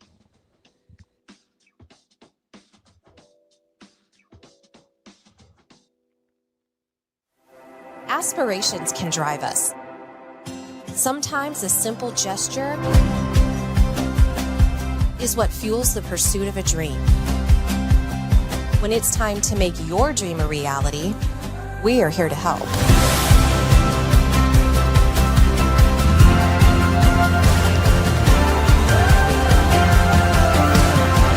Centris Federal Credit Union. We are where you are.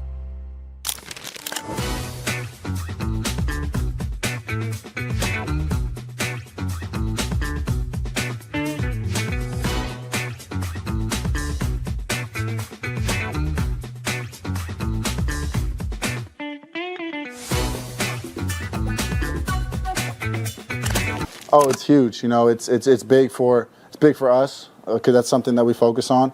It's also big for our fan base. You know, I have had a feeling like the energy kind of got down just a little bit, and people kind of started wondering what was going to happen. But we trust in our team, and our fans are being loud all game long. So obviously with them being loud, it makes it hard. And you saw some false starts, so that was big.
Man, we felt amazing. I was telling the sideline to help cheer on the Blackshirts, man. This is what we've trained for all season.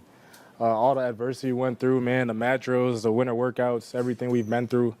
I had so much faith in them. I was actually smiling on the sideline on that last drive because I knew, those 5 senior DBs, man, and, just that whole group on defense plays hard. They play to the end, and everybody said we can't finish games, and you see that's what we did tonight. So, hey, man, if y'all don't know, Malcolm's like a brother from another mother to me, man. We grew up.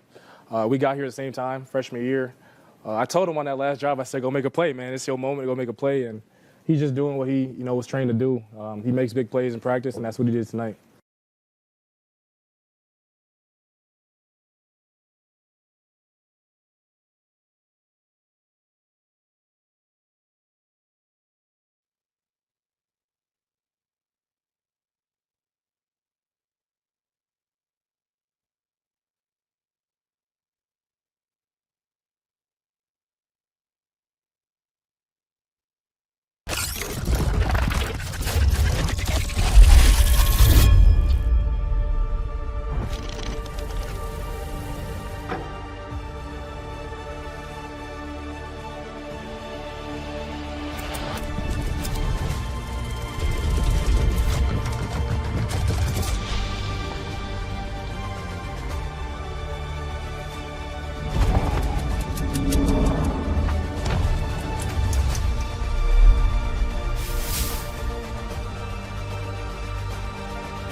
Yeah, I think, anytime you give up 200 yards rushing, you're not going to be real happy.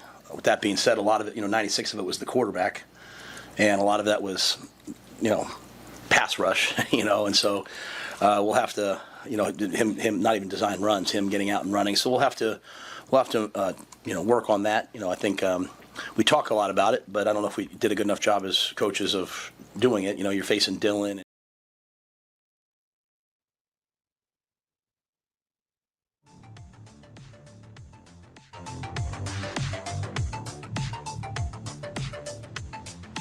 You're listening to Hurrdat Sports Live. Welcome back, Hurrdat Sports Live. That's DBM Ravi Lulla reminding you to make sure you go visit our friends at Dingman's Collision Center if you've got any issues that need auto body repair. Dingmans.com is where you find them, or at any of their 4 metro area locations, locally owned, family owned and operated, right here in the community, and they invest in the latest technology to make sure your vehicle is taken care of. That's one of the many reasons they've been voted first place Best of Omaha for over 20 years. Make sure you check them out, dingmans.com. And now it's time to check out a little bit more film studies. We're going back to the film? Listen, there's a couple plays left I wanted to get to that I think were important. I believe one of them is the reverse that Nebraska got creased on a little bit. And I think a lot of people were frustrated, concerned, whatever the adjective you want to use, but I think it's worth looking at if we can pop that one up next, because I think there's some things here that are pretty easy to fix. All right, well, let's check it out. We got the video up here. So we got a 3-by, right? We've got 1, 2, 3, 4, 1, 2. He's gonna play here. He's looking here to final number 3. He is a cutback guy for any run because he has to honor this guy pre-snap. Is that clear? Yep. We good there? Yep. All right, so play rolls. And already we see full flow. Let me clear the drawing. Full flow. Guys are on the hump. So I have 2 backside run fitters by design. Number 1, number 2. Any sort of backside run fitters. This guy is referred to as a CBR guy. That stands for counter, boot, or reverse. Okay, he's a backside guy. He's slow to go. Contain, right? He's a contain guy for the backside. He pre-snap is a backside B gap run fitter, Okay. which is, I'll back it up because my man Rico showed me. This would be considered, I'm going to do it in yellow, backside B gap. Okay. Backside B gap run fitter. So that's like if he's running a counter or if he cuts back. Yep, because he sees backs away. Mhm. He can come back here. He is a B gap run fitter. Got it. Does that make sense? Yep. All right, let's spin this bad boy around. So right now we see McGahee who's busting his hump, right? I mean, he is moving. Pause it. Now, he's got here, here, here, here, here. Does McGahee's got to understand, I am not going to get there before any of those guys. If anything, I tell our guys, if the ball is even with McGahee here, let me clear this. If the ball is even, then I'm leaving.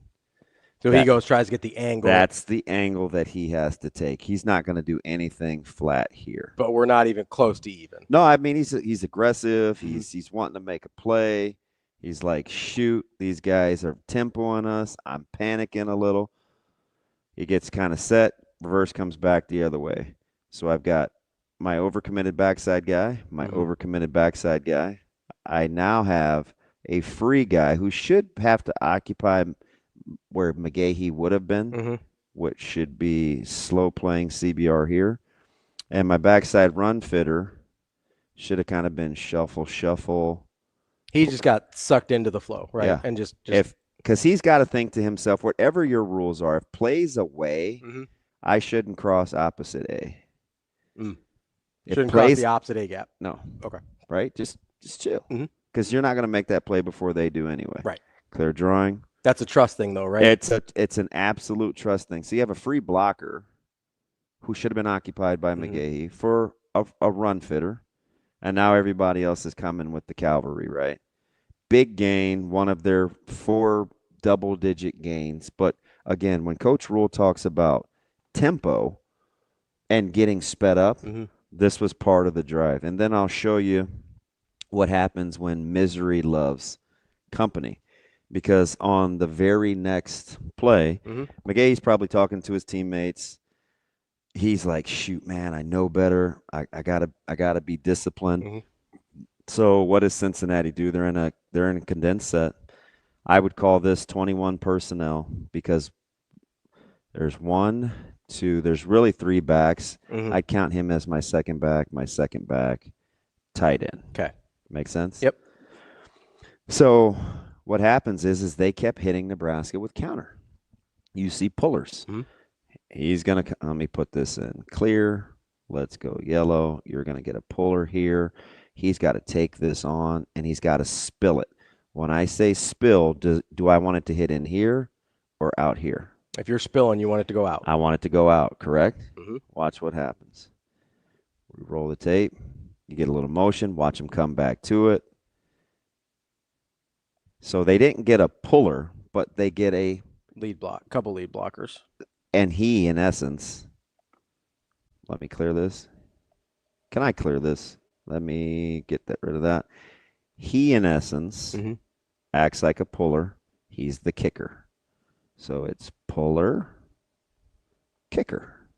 And those are both guys that started in the backfield. Yeah. So it does. So he sees down action. So what 17 has got to do is he sees down block here. He's got to squeeze and get flat. He takes on the puller, but what does he do? He goes around as opposed to squeezing. He should have occupied him all alone, which allows him to run, which allows him to run. But what happens is 87 gets off clean, so clear it. He's here, and then it turns into a foot race. And you are with Hartzog to the corner. Leveraged. Because now you got 2 for 1. See how that works? So they actually did a pretty good job. Should have been way better because me back this thing up because Rico's very smart. He's like, DB, do it this way, do it this way. So Buford actually does a pretty good job of getting off that block from 87. From where he is, he just needs to be more physical. Yeah. Okay. And I'm sure they've talked to him about that. He needs to be here. Singleton, look at Singleton's eyes. Mm-hmm. They're this way. He needs to, because he sees flow. Mm-hmm. Now, once he sees this kind of action, all right, see him clear. Look where he snapped his head around. Mm. So now he sees it, right? And he's got to get downhill in a hurry. What angle do you want him to take? I want him to continue to spill, right? Spill isn't. You want him here? Or are you talking about Singleton? Or yes. Okay. No, I want Singleton to box it back into. Don't think box or spill. Singleton's back here. He's just got to run. He's got to get his ass over here to make a tackle. He's got to come here. Okay. Okay. It's not a box spill deal for the secondary anymore. Gotcha. He's got to turn and go. Right. So he sees the action out here. Again, should be occupied, but he's not. So he wins here. Mm-hmm. Then it turns into a foot race. He's just out leveraged. Mm. Schematically, it's not bad. Yeah. Like you see this play happen. And right now the fans, there's like this, I don't know how many plays in the drive it is, but you see this and you're thinking, oh my gosh. No, just play football. Take this on, have it go around. If the second blocker, if the kicker can't kick you out and he has to go around, mm-hmm. it buys me time for the cavalry to come hunting. But we jumped inside, didn't take it on, head's in the wrong place. Mm-hmm. Even though he's thinking it should hit outside of me, he's got to occupy. You have to make a play without making the play. You can't let him off for free. You need him to occupy that blocker for as long as possible. You got to take it on. And they're telling him, like, you got to take that on. So if you're McGahee there, I think that's McGahee, right? Yeah. So if you're McGahee there, how do you And earlier I misspoke. It was Trent, and I kept saying Javen, but I apologize. If you're McGahee there and you're sitting there and you go, okay, how do you make the decision there about I can make this play versus I need to occupy the blocker? Good question. You're not making the play. His job there is just not to make the play. He's got rules. Okay. So he's got rules. He sees down block. If this end man on the line of scrimmage right there, mm-hmm. if he sees down block, if something goes away, he knows something is coming. Okay. He sees down block, he's got fit right off his bunda. Just like that. Okay. He's taught that every day. So he knows as soon as there's a down block, I've got to occupy whatever's coming at me. But we lost a little discipline here. See, he sees down block and he gets vertical. You get vertical, they don't even have to block you sometimes. Mm-hmm. They could just kick you out, or they could just basically just seal you and run by you. They could just bypass you. Yeah. Right? But because that happens, everybody else is compromised. Because they don't even actually ever block McGahee. They just run right by him. Right. Because he took the wrong spot. He played himself out of the play. And then this is when you get people saying, well, we look slow. We look slow.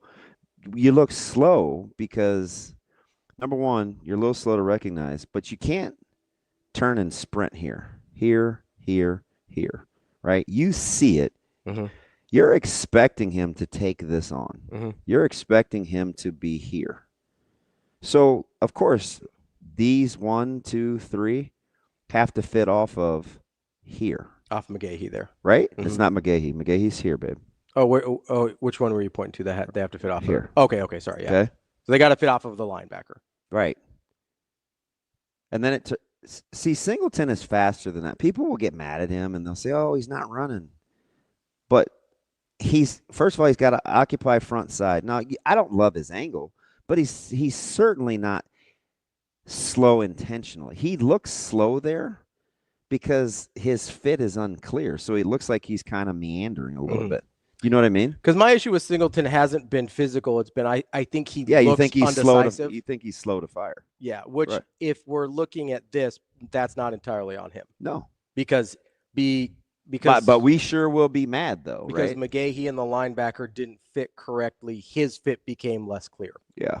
Right? Yeah. So that makes a lot of sense because, again, my issue with Singleton has been almost entirely about processing and decisiveness. and less about physical ability. Yeah. But if the linebacker and Jack aren't fitting correctly, that's why he's indecisive. That's why Coach Rule and Coach Butler say, you know what? We play hard. We need to play faster. It's not foot speed. It's decision-making with what I see. Once I see it, I got to go eat. Is there's some guys, I know, I'm guessing, we're talking about high-level guys that when the run fit is, or when the guys that they're supposed to fit off of aren't exactly in the right spot, instinctually do they know where better. They're compromised. Yeah. They know where you have to see it, though. So you have to, it takes experience. And that's why you brought up, this is only what Singleton's 12th career start. Yeah, I've got some young guys playing on an inexperienced guy playing on the outside, but Bryson is experienced enough at the safety spot to know how to clean up the mess. Good stuff there. Coming up next, we're going to talk a little Oklahoma football with Ryan Ayer from the Oklahoman. They've got that big matchup against Michigan this week. That's DB. I'm Ravi. It's more Hurrdat Sports Live coming up next.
Yeah, I think, anytime you give up 200 yards rushing, you're not going to be real happy.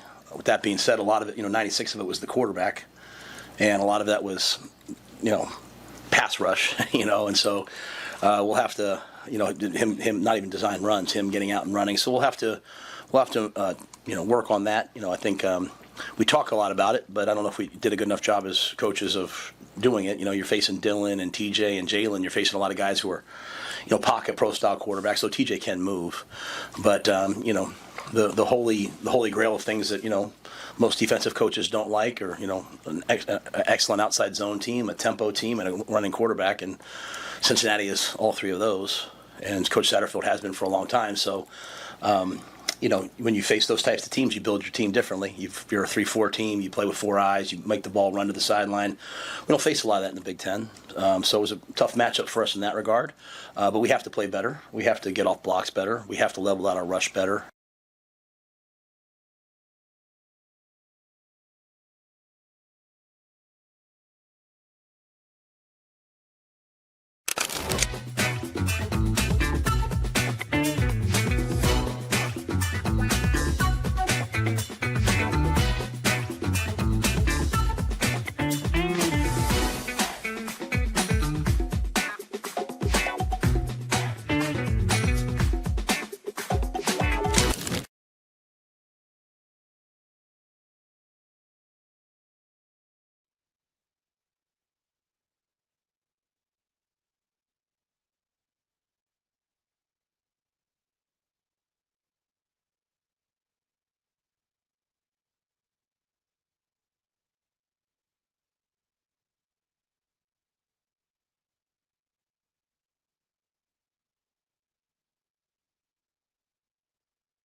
You're listening to Hurrdat Sports Live.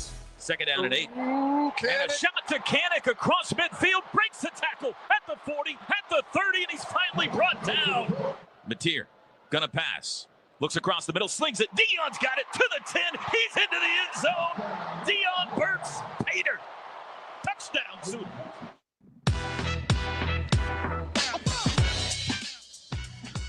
Welcome back, Hurrdat Sports Live. That's DBM Ravi Lulla here at Hurrdat Sports Bar and Grill. Don't forget, Tuesdays kids eat free with the purchase of an adult entree.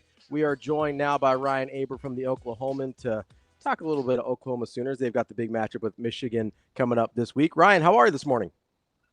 Doing great. How are y'all doing? Oh, I'm not near as exciting as it's got to be down there in Norman. I'm curious, right off the bat, is this a like put up or shut up, or is there just genuine we're rallying, we are for OU and Coach Venables? Like, what's kind of the sentiment heading into this game week? Yeah, I think there's a lot of excitement. This is a matchup of blue bloods that have not met in almost 50 years and have never met on either of their campuses. So I think there's just a lot of excitement around this, and also after OU's performance the other day, not that there wasn't certainly some things that are still up in the air and you wonder about, but there's a lot of people who are really fired up about the way that the offense played, especially John Mateer and that passing game. So, Ryan, I want to go back real quick to that Illinois State game. You mentioned Mateer threw the ball really well, almost 400 yards, obviously almost 500 total yards of offense. Didn't necessarily run the ball particularly well, even though they did try to with over 30 carries on the game. How did you feel about do you think this is going to be a little bit more balanced? I know Mateer can really hurt people with his legs as well, or you think they're really going to rely on Mateer's arm for most of the season? Yeah, I think it needs to be more balanced, and I think they see that. I think the biggest question mark right now is, well, a couple of them is the offensive line. They had a couple of guys hurt there the other day. Actually had another one that got injured during the game, and that is still sort of a work in progress.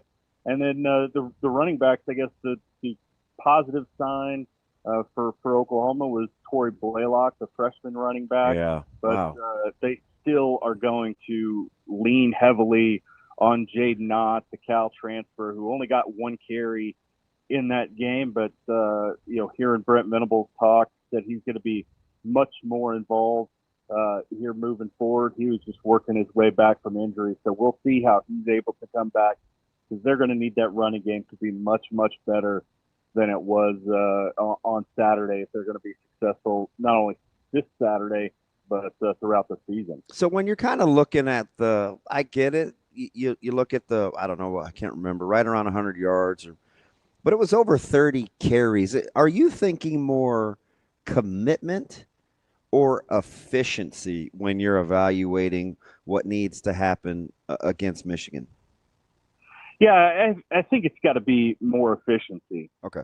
Because they've shown that they can move the ball through the air with the guys that they had in the receiving game, the way that John Mateer did that. But you've got to be able to be effective. And one of their problems last year when their running game was so poor was just being able to shorten games once they got the lead. And you've got to be able to run the football and get first down like that in order to do that. And they really struggled there for large portions of last year, and really struggled there on Saturday.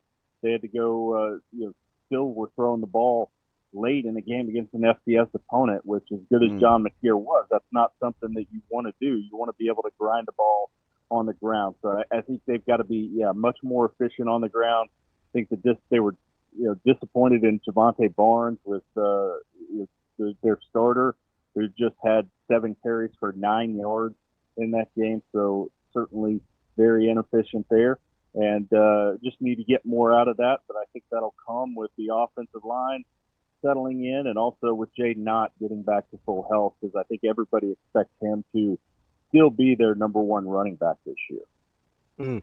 Ryan, as you kind of look from Illinois State to Michigan, is there much you think you can take that translates from week to week? Obviously, the kind of low-hanging fruit as well. If they struggle to run against Illinois State, they're probably going to struggle to run it against Michigan too. But is there anything positive or negative that you look at and say, yeah, I think this kind of goes from week one that we might see again in week 2?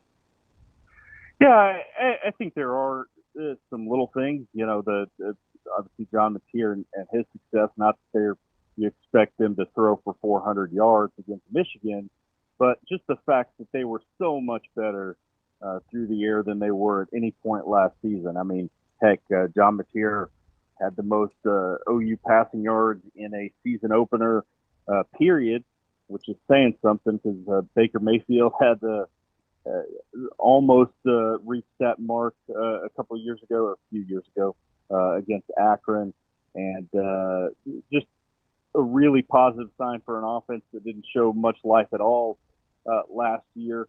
And then on defense, I think the way that they shut down the passing game, even though Illinois State obviously isn't anything close to what they're going to face this week, you can still take a lot of positives from that. But they've got to get a whole lot better this week to face a team that's got some dangerous weapons, especially in that freshman quarterback Bryce Underwood. Yeah, he's interesting. I get the level of excitement. I think that environment is going to be interesting. I was shocked for a team that was 6 of 11 on third down. Michigan only had the ball for 26 minutes, and finishing drive rate was just okay. When you look at where you think Michigan can be had versus this vaunted Oklahoma defense, and I do think it has the potential to be top 10 in the country, where do you think they can make hay in the next week? Well, I think to me, one of the biggest things is getting after him and forcing him to make quick decisions in a tough environment, making his first road start. And, it can get fairly loud at night in Norman. And we've seen it with on the other side with Jackson Arnold last year. The way that he struggled at times on the road. I think you've got to get after the quarterbacks with that big-time defensive line that Oklahoma has. R. Mason Thomas, Marvin Jones Jr., the transfer from Florida State, and their interior guys. They've got to force him to make quick decisions and get rid of the ball quickly, and hopefully you can force a couple turnovers out of Michigan. And then they've also got to slow down that Michigan running game, which did show some punch there in their opener. Ryan, what's your concern about Oklahoma and turnovers, finishing -2 against Illinois State, obviously facing a much more stout Michigan defense coming in on Saturday? Is that a thing that maybe you look at the offense and go, hey, yeah, it's great you threw for a lot of yards, but is there any concern about turnovers against Michigan? Oh, I think certainly. I mean, any time you play a game like this, the turnovers have to be a concern. I don't know that much of them are tied to what they did against Illinois State. There was, the pass that John Mateer had intercepted was thrown behind Deion Burks and then sort of went behind his hand, went through his hands. It certainly wasn't a great pass, but it wasn't anything that was like cumulative. And the other one was Jaron Canick, the tight end, fumbled after a long completion that he had, and Jaron Canick, the guy who just moved over from the defensive side in the offseason. So, yes, it's certainly something to watch, and they had issues with turnovers a little bit last year, especially with some of their running backs and fumble issues. They've got to clean those things up and avoid those in order to be successful against Michigan. But I don't think right now it's overly concerning, but certainly if it keeps happening, then that's something to watch. Let me just kind of off the field a little bit per se. How is the fan base in Oklahoma handling Sharon Moore's return? Yeah, I think there's I think there's a lot of wonder about everything that's going on around Michigan football, and the suspension with him and everything else. He's not a guy who is super. I don't know, well known is the right word, but he's not a guy who was super popular when he was here, and that's just because not anything that he did, just playing the position he did.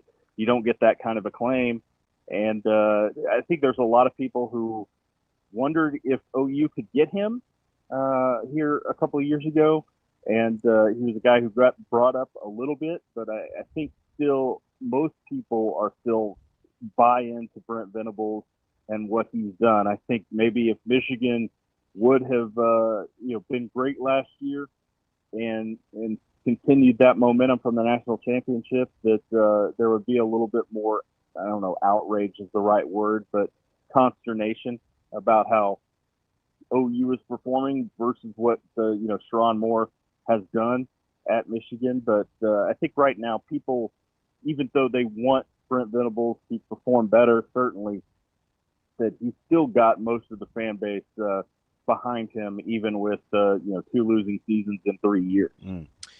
So, Ryan, I'm glad you brought that up, because even outside of the context of Sharon Moore, I have been curious about the tenor around Brent Venables in Oklahoma. And you answered my question a little bit there, but I guess I would ask, what does this year need to look like for that level of support to continue?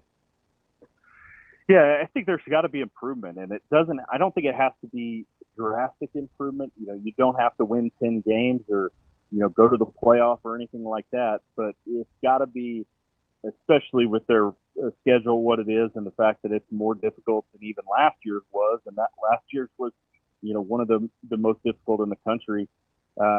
They've got to make progress. We saw some progress, obviously, offensively on Saturday, and again, yes, it's Illinois State. We'll say that every time we talk about it, but last year they beat Temple 51-3 in the opener and didn't look good on offense at all in that one. So I think there's a better feeling over there. The defense, I think, just needs to be still really solid, which they were last year, and just sort of get a feeling of momentum going in this team. I think they've got to have a winning record, obviously win probably 8 games or so, but I think if they do that, then there's a lot of people who will still have confidence in Brent Venables and what he's doing, the program that he's building, versus just jumping off the ship, because we've seen a lot of programs that have had these struggles, and then you start seeing some forward push, and then they get cut off, and the coaches get fired, and then things get even worse. I think it's a little bit more difficult in this environment with NIL and everything to walk away from coaches maybe as early as you otherwise would have.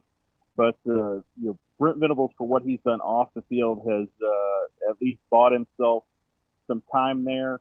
It's interesting with the addition of Jim Nagy and the general manager spot, and the way that they've sort of reimagined that in the scope of college football, and bringing much more of an NFL model to the college game. I think that has certainly also bought a little bit of time, but it's also bought a sense that hey, they need to start pushing in the right direction for when it fully gets implemented, that you can get this thing humming right along the way that OU fans expect.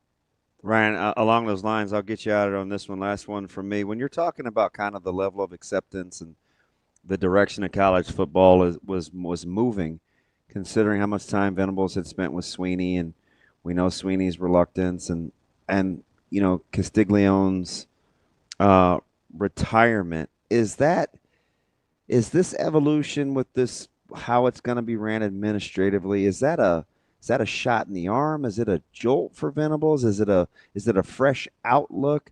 Like, at the end of the day, how do you think he sees the direction of the athletic department and the growth of the game? Yeah, I'm not going to say he was, in love with it the way that things have fallen out, but I think his realization has been, hey, this can help me do the things that I'm best at. Yeah. And for Brent Venables, that's coaching football, especially coaching defense. We know he can do that. The results are there through a couple decades at Clemson and Oklahoma. And it's also at relating to people, and he can be the one who comes in as sort of the finisher in the recruiting process, rather than having to do the top to bottom evaluation. They can leave that to Jim Nagy and his staff over in the front office side of things. And it's a completely different model. I wondered when Brent Venables arrived how he would handle things like the transfer portal, especially the way that he handled recruiting that first cycle. You wondered if he would stick with the, Davos model of really not using it and sticking with, high school recruiting being the main way to get guys. But he has continued to evolve with the game, and not the on the field success, especially on the offensive side, has shown to this point, but certainly has had a different level of commitment to that over these last couple of years, and I think it's something that can continue to grow. And I think with Joe Castiglione leaving, like you said, I think whoever they hire next is going to be fully brought into this. Yeah.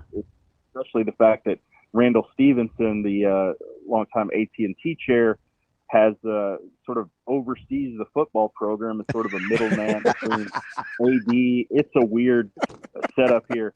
Middleman between AD and the football program. And he's one of the ones that's right there, instrumental in this AD search.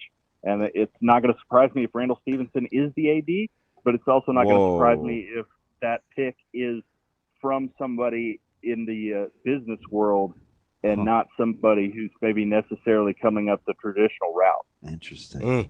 Telecom, SEC football, what's the difference? Ryan Aber from the Oklahoman. We appreciate the time, Ryan, and enjoy the game this weekend. Sounds great. I'll do it. Y'all have a great one. Thanks for having me on. Thanks, Ryan. We're going to take a quick break and get to Mike J. Schaefer here in just a second. But before we do, if you want to make a big impact without a big time commitment, Big Brothers Big Sisters might be the right fit for you. They're looking for 60 men in 60 days to become mentors. Currently, 70% of the youth on their wait list are boys, just waiting for a male mentor to connect with. Learn more and sign up at bbbsmidlands.org. Mike J. Schaefer coming up next.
Yeah, I think, anytime you give up 200 yards rushing, you're not going to be real happy.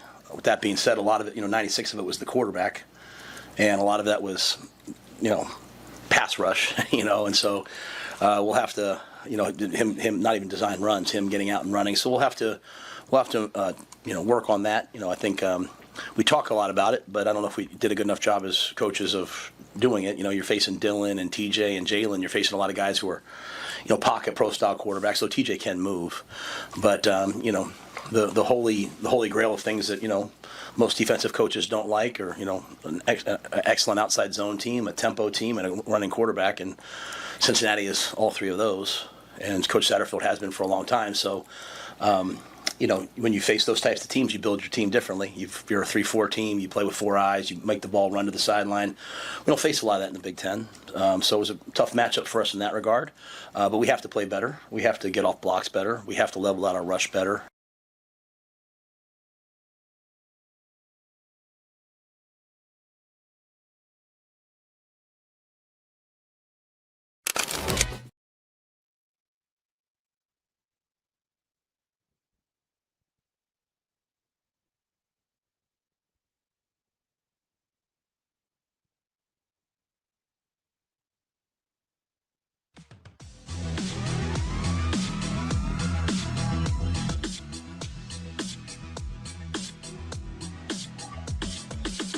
You're listening to Hurrdat Sports Live, covering Nebraska football and recruiting for 24/7 Sports. Here is Mike J. Schaefer. Yeah, that's a grown-ass man right there. Mike Schaefer. I don't know. There could be bacon involved. Mike Schaefer. I appreciate it, guys. Thank Brian Edwards for me. Here is Mike Schaefer. Welcome back. Hour number 3, Hurrdat Sports Live, presented by Centris Federal Credit Union. That's DB. I'm Ravi Lulla here at Hurrdat Sports Bar and Grill. We're joined now by Mike Schaefer from Husker 24/7. Schaefer, what's going on, buddy? Oh, not a ton. How we doing here on a Labor Day Tuesday? Labor Day, post-Labor Day Tuesday? I don't know what we call it. Just Tuesday? I think it's just Tuesday. September 2nd. Second day of the month. Second day of the week. Tuesday. Lots of options. Good to see your bright, shining face again, Schaefer. Yeah, it's been a little bit. My beautiful white wall background that I got behind me here. How are you going to? Got a microphone arm now because I'm a professional. I do like the mic arm. We need some decorations in the background, though. No, it's slow going over here. So wait, Schaefer, with the microphone, don't you feel kind of pot committed that you have to like stay in one spot? I mean, no, because I can just be like, hey, Shane, I can't do video today, so you can. No, I meant with call. I meant with your head. No. Do I bob around a lot? Am I bobbing? I don't know. I do. So maybe it gives me anxiety. I don't know. A lot of it is that the previous microphone setup, I had to have like a for a Christmas gift one time. I got a volume of World War II maps, which is apparently something someone thought I needed, but it was thick enough that I could hoist my microphone closer to my face that way. So at least with the microphone arm, I can talk directly into it, and it's a little bit better, in terms of sound quality and volume control. So you are not a World War II aficionado. You know that whole meme about like men in their 30s or 40s have to choose between cooking and World War II? I mean, smoking meat, not just cooking. Yeah. Smoking meat. Yeah, I chose the smoking meat thing. I mean, it's and really just cooking in general. Like I don't have the fascination with war that I guess other men have. So I have also never thought about, what was it, the big meme from last summer? Like, so every 23 seconds a man thinks about Sparta or whatever it was. The Roman Empire. Yeah. I can't even see it. I'm so dumb. I can't even remember which, empire I'm a big Roman Empire guy, so I can't help you. Yeah. Okay. Mike J, I don't know. Are you more excited to see week 1 versus week 2 development or the Minnesota Vikings? I mean, it's like, that's not a fair question. Am I more excited to go watch Nebraska play Akron at home, or am I more excited to, either be right or wrong on JJ McCarthy on Monday Night Football against the Chicago Bears? I mean, that's not a. Well, don't worry. I'm excited about the Steelers, but I'd like to see week 1, week 2 development. I don't know. Yeah, I don't look at it as Akron. I just look at it as Akron. As just like what's the next step? Yeah, it's not that there isn't enthusiasm, but obviously your NFL team starting its season is a little bit higher for me than a game that should feel like a breeze for Nebraska. And I guess it's only going to be remarkable if it doesn't. So that would be part of the conversation too. A team that scored 0 points against Wyoming, that had 18 total yards, threw for less than 100 yards, gave up 400 plus yards. Nebraska's getting a balm for whatever blisters it may have here in week 2. They have to accept it and play well, but I don't think we're going to be walking out of this game with a plethora of, I feel 100% confidence about X based on what we saw on Saturday. That being said, there's plenty of things that are, worth seeing, or that you want to see, or see what happens with the team or what directions things take. But I think you have to caveat all of it with, it's Akron, and they really struggled in their week 1 game against Wyoming. Can I be honest? I'm much more excited about Nebraska Akron than I am about San Francisco. Well, I think our teams are all in different places here. Hey, wait. Hold on. No, did you hear how he said it though? He goes, let's not pretend like you didn't just sign Carson Wentz. He was going to give you a pity party. Yeah, I mean, Ravi, am I supposed to expect Carson Wentz is playing on Monday? We're talking about backup quarterbacks here. I'm talking about you signed Carson Wentz. If you think JJ McCarthy's really that good. No, I don't think JJ McCarthy's that good. That's why I'm excited to see that game on Monday, so I can just, trumpet my opinion if I'm correct or be quiet if I'm not. That's how we do things around here. I mean, no, because you've got the nice thing that if you're wrong, you're like, oh, I've got a good quarterback. Like, oh, that's a terrible consolation. Yeah, I mean, you're putting yourself in a corner that's not that bad. Like, oh, if he actually ends up being good, it's the Justin Jefferson thing. I was so mad about that, and it turns out he's maybe the best wide receiver in the NFL. So, oh no, I was wrong. Shucks, I'm just gonna have to enjoy this now. All right. I wanted to ask a wide receiver question, but I'm moving on. I want to go to the press conference yesterday, Mike J, because I thought I said this on Friday, and he kind of reiterated it on Monday, but I wasn't sure. I said, this will be interesting to see where they're at with. Was this scheme, or do we just need to coach it up better, or do we need to look at some personnel? It seemed like he was open to all three, right? He was firm and direct, but no real sense of panic. There's some things they got to coach up better. Definitely need to take a look at some new personnel, or maybe how the personnel fit with the self-eval thing. But then what's the next step for week 2? It didn't seem like there was a ton of mixed messages, did it? Well, you're talking wide receivers specifically, or just no, not so. The wide receivers was the Minnesota thing. I'm back on Nebraska and Coach Rule.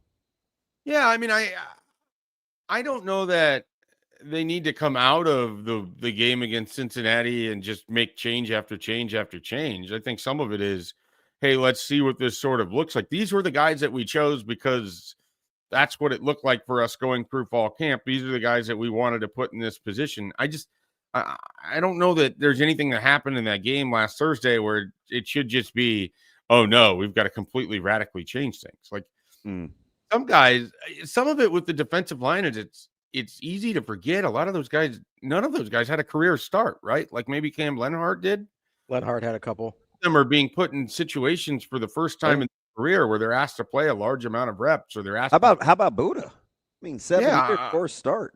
Right. And so, there's just some of this is you got to let people play into what the role is. And I'm guilty of it too, where you finally get to week 1 and the expectation is that they should look radically different or be this or be that. And then you go ahead and you watch all of college football over the weekend and you realize, like, one, pretty sloppy out there. And relative to what we saw, Nebraska played a pretty clean game. There's lots of things that they can fix and be better at going forward, but I don't know that I look at it like you got to reinvent the wheel or scrap the entire plan based on what we saw on Thursday. And I don't think the coaches think that either. So some of it is, hey, let's see what we can get done here in a couple of weeks that it effectively, to me, and I think everybody else, feels like some fine tuning, and see who can step up and who can play well and develop some potential depth if you're able to get a big enough lead and all of those sorts of things. But nothing should be thrown in the scrap heap. And that's sort of the feeling that I got out of it. Schaefer, what were you most encouraged by? Encouraged. Well, obviously the secondary played really, really well. And there is a part of me that wonders if we discounted the fact that your defensive coordinator came from the secondary, knew a lot of those pieces, would know sort of where they're going to be best positioned. But also the new defensive backs coach or secondaries coach in Addison Williams, the former defensive coordinator. You have Bill, maybe it shouldn't be as surprising that Nebraska could have strong defensive back play because of all of the different minds and people that are working with those guys that are high-level thinkers and have had experience at a high level working with the defensive backs, and you have some experience there. So, I felt good about what we saw there, and without having the full scope of the stadium to watch all of the coverage and everything, I mean, from what you could see from the ESPN broadcast, they were sticking to those receivers or sticking to their area really well. I thought they flowed well. I like little things like Williams Nwaneri's backside pursuit. When a play got by him, he didn't stop. He kept running. He was pursuing things down the field. I mean, there's little stuff in there that I thought sort of stood out. I like that their mental attitude was good. throughout the game. There wasn't sort of that moment where you thought that they were defeated, or even when Cincinnati had the ball and things were moving, I didn't sense any sort of panic or any, here we go again from the players on the field. The fan base, sure, absolutely. But the people that are tasked with actually making the plays seem to be calm, cool, and collected. So there's little stuff in there. I mean, you love that there was no turnovers. You love that there was only 3 penalties, 2 that felt really big in the time of which they happened. But ultimately, Nebraska still left with a win. So I think there's a lot to be encouraged by in there. Just like there's a lot where you're like, well, this didn't look good, or this didn't look how you wanted it to, and things like that. But again, it's week 1. I don't know that there's really any team that's going to be walking out of week 1 and are like, yeah, we absolutely loved everything we did this weekend. I think it's cool, too, because I think there's a lot of good teaching tape from it, whether it's little stuff, too, coming inside on a pass rush and letting Sorsby get outside, or, chasing down a backside reverse, or, just missing on a 4th and 2. But one of the interesting things I thought is, because right after the game, there was this, there's all this discourse about the backs, right? And, the rotation, and I thought they were this, and I hadn't had enough time to really process it Friday morning. Schaefer, I was on about an hour 10 sleep, came right here, and I said, sometimes I think in games like that, the rotation gets away from the staff, right? I said, it's happened, right? Coach Solich has been like, hey, guys, my bad. It got away from me. This happened and unfolded in the game. And I was encouraged to hear Coach Rule address the running back rotation and how it may be different for this week, because I felt like that's definitely one thing they would probably go back and get, or at least be patient with. But understood in that kind of game in the opener, it probably got away from them. Yeah, and at the same time, they probably needed the 32 touches from Emmett Johnson, because he was one of the effective guys pushing the ball forward for him, keeping possession for him. I mean, so it kind of cuts both ways, right? Like, I'm sure they wish they could have gotten more work for some of those other guys, and yet at the same time, taking Emmett off the field was going to, I think, drastically lessen how things were likely to go for you. So you gotta push pull there, and you have to land somewhere in the middle, and leaving with the win is more valuable than, establishing an early season rotation. These next couple of weeks, when we're talking fine tuning, that's exactly what it is. It's working in Mekhi Nelson and Isaiah Mosey, because in the run of things during the game, it felt jarringly weird when they were in. Things didn't feel right. It felt, I don't even know what the word I want to use. One thing I wish I wanted to say about that is, when you sub a back in, sometimes I don't want the other subs in with me. I want the guys that are starting too. And I felt like twice in particular, if Carter Nelson gets the block on the perimeter versus Mosey, that thing is, creased. And then Mekhi gets the whiff on the backside from a tight end. If that block is made, that is creased. So I don't know if I'm rocking with the whole vibe is different, as much as I want as much opportunity to have success as the next guy. If you're gonna compare me, you know what I mean. And it definitely wasn't that everything was clean or set up, but it just, the way that things played out, certainly just, it felt that way. And then I don't know if it's because of how things weren't blocked, but it didn't feel as crisp, certainly as an operation, as what you had seen in other plays in the 3 that those guys were in, right or wrong. To your point, I think you're right, because what's the natural inclination for a coach? Get my guy back in. Because he sees the result of what happened, and it's like, well, that was different. Even because at that time, you're not thinking of the why. You're thinking, get my guys back. Yeah, you're thinking of the what. So I do think people thought like that, and that's why you do those quick subs. I'm saying that's how it gets away from them. It doesn't have to be like that. It really does. And I mean, right or wrong, the gap between 1 and 2 at running back is astronomically large at Nebraska. I just don't think it is. It may not seem like it to you because you've had access in a way that other people haven't, but there's no way coming out of Thursday's game with what people saw from Emmett Johnson that you're going to have the same opinion. And there's no way, because we haven't seen Mekhi Nelson. And this needs to be said. Nebraska doesn't have a single running back on its roster, and that includes Emmett Johnson, who people like, that were recruited by other Power 4 teams. So all of this is we have to see it before we're going to accept that the gap isn't that big. And then it doesn't help things when on Sunday night, Jamar Brown looks pretty good for Miami. And you're thinking to yourself, man, it would have been nice to have that yin and yang. So Nebraska's made its bed with running backs, and they're going to have to fight this narrative until they don't. And that's just what it is. I don't think there's enough sort of, hey, give it patience, give it time. I mean, they've had a running back room that has been problematic for years. This didn't just sneak up on them. And so now people are like, we're not accepting this until we see it. And when you get into game one and there's 3 touches by the other running backs and they're only in there for 3 times, the message that sends to the fan base is that we don't have somebody behind him. Right, wrong, or indifferent. That's what it says loud and clear. Regardless of what you just heard their head coach say at the press conference. But how, I mean, do we really need to go through all the different stuff Matt Rule has said that hasn't played out in the actual I don't know. I just think field? it's interesting that he picked running. Like, I mean, but Damon, go back to 2023 when they wanted to finish the games on the field with their running game, and they weren't going to play Anthony Grant because of ball security. And then Anthony Grant, like, there is so much with the running back and emotional baggage with this fan base and with this staff in just the last decade. Like, it has not gone how they have talked. Emmett Johnson has emerged from the bottom of the depth chart 2 years in a row. Quentin Ives has been discussed as somebody that they're really excited about. And for whatever reason, we've never seen it play out on the field.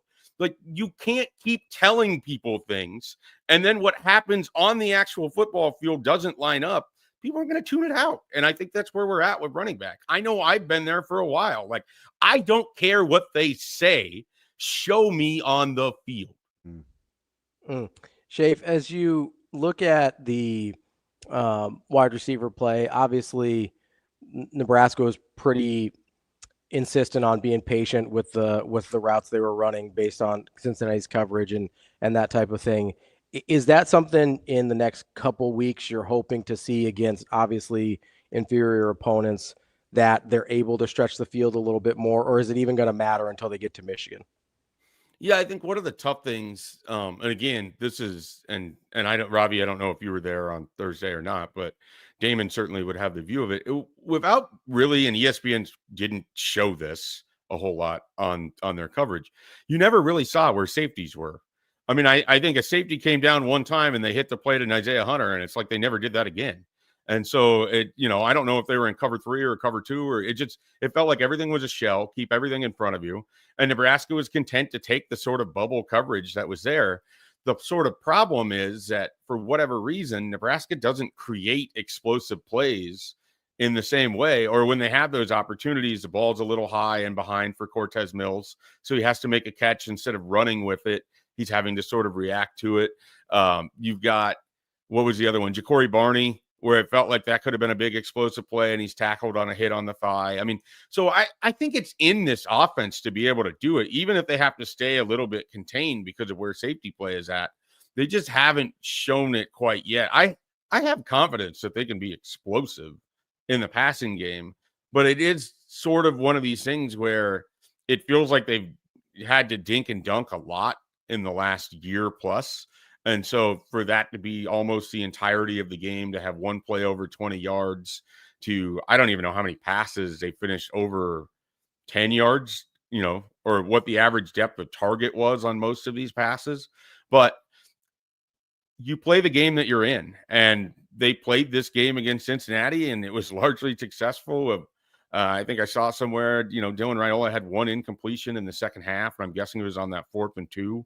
Otherwise, he was distributing the ball well. I mean, he wasn't getting it deep downfield, but ultimately you're taking chunks of time off the clock, and they weren't really having a problem moving the ball. They would get to a certain point where they couldn't finish, and that's part of it, where if you can get a few more chunk plays in there, cut off some of the distance you have to travel, it would go a long way. So I have confidence that there's explosive plays that can follow in this passing game. They're going to have to unlock some of those, and teams might just continue to play them with that sort of look if they think they can contain Nebraska that way. Some of it, if they run the ball a little bit better, it could also open things up in the passing game too. Long term, I just don't have a ton of fear just based off of this one game with Nebraska's passing game. I think they can be more explosive than what we saw. I think finishing drive rate is probably the most important thing because you have to.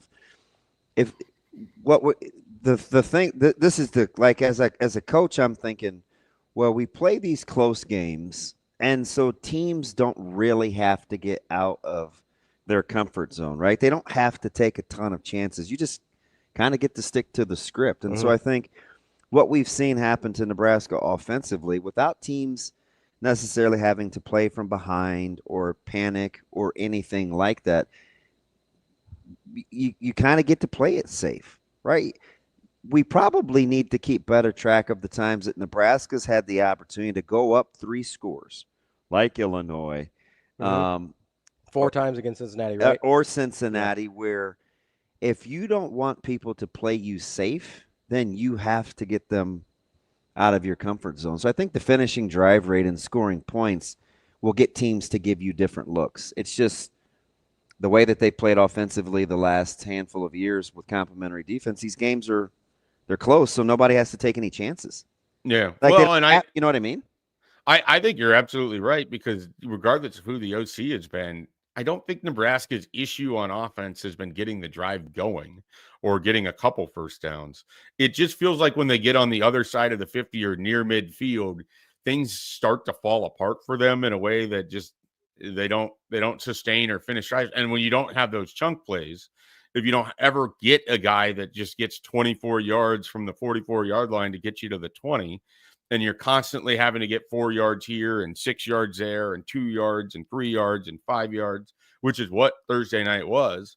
It's hard to do that over and over and over. And we think about what Tony White's defense was. They wanted teams to try to do that. They wanted to keep everything in front of you because they felt like over the course of a drive, you will make a mistake. You will have a penalty. You will have something that will derail you, and we're going to get off the field. And I think a lot of college defenses kind of built that way. So Nebraska's inability to create explosive plays, which is not just a Cincinnati game thing. That was an issue for much of the back half of last year. They're going to have to be able to solve that. I don't know where that comes from exactly. And I don't know if Cincinnati's defense is repeatable for everybody on Nebraska's schedule, but I think Michigan has the talent to keep stuff in front of them that way. So how are you going to consistently put together drives, or is your special teams good enough, which it was on Thursday, to overcome that? You hit a 52-yard field goal. You got a punter that can pin them, multiple times inside the 10-yard line. So these are the sort of things where Nebraska wasn't winning in the margin in the past, and that allowed them to win on Thursday. They were better in those areas. That's our guy, Mike Schaefer, Husker 24/7. Schaefer, appreciate the time. As always, we'll talk to you next week. All right, guys, I appreciate it. Look forward to yelling about running backs all season long. Thanks, Mike Shay. That's our guy, Mike Schaefer, Husker 24/7. Some interesting stuff there. I said it Friday. I'll say it again. If Nebraska wants different play out of the running back room, it's on them to play those guys. It is, and I thought you brought up some good things. They didn't get in very much or enough, but I sent you a play yesterday. Yeah, I almost wanted to use that. I might see if I can have the guys pull it for tomorrow. Yeah, it's like, you make that block, he probably hits his head on the goalpost. Big play. It's kind of how it goes, man. You have to execute. I'll see if I can get the guys to pull it for tomorrow because I do think it's worth looking at when we're talking about running backs. We'll be right back. Especially if those guys want to play. Yeah. Like, do your job. Yeah, absolutely. We'll be back. More Hurrdat Sports Live.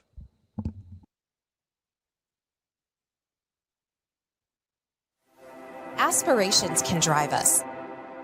Sometimes a simple gesture is what fuels the pursuit of a dream. When it's time to make your dream a reality, we are here to help.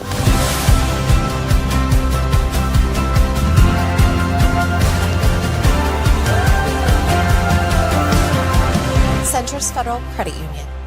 We are where you are.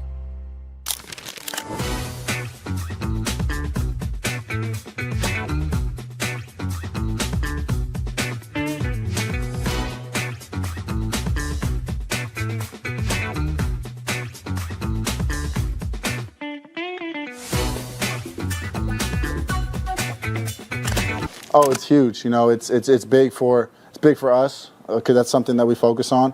It's also big for our fan base. I I have had a feeling like the energy kind of got down just a little bit, and people kind of started wondering what was going to happen. But we trust in our team, and our fans are being loud all game long. So obviously with them being loud, it makes it hard, and you saw some false starts, so that was big.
Man, we felt amazing. I was telling the sideline to, help chill on the Blackshirts, man. This is what we've trained for all season. All the adversity we went through, man, the mat drills, the winter workouts, everything we've been through. I had so much faith in them. I was actually smiling on the sideline on that last drive because I knew, those 5 senior DBs, man, and, just that whole group on defense plays hard. They play to the end, and everybody said we can't finish games, and you see that's what we did tonight. So, hey, man, if y'all don't know, Malcolm's like a brother from another mother to me, man. We grew up. We got here at the same time, freshman year. I told him on that last drive, I said, go make a play, man. It's your moment to go make a play. And he's just doing what he, was trained to do. He makes big plays in practice, and that's what he did tonight.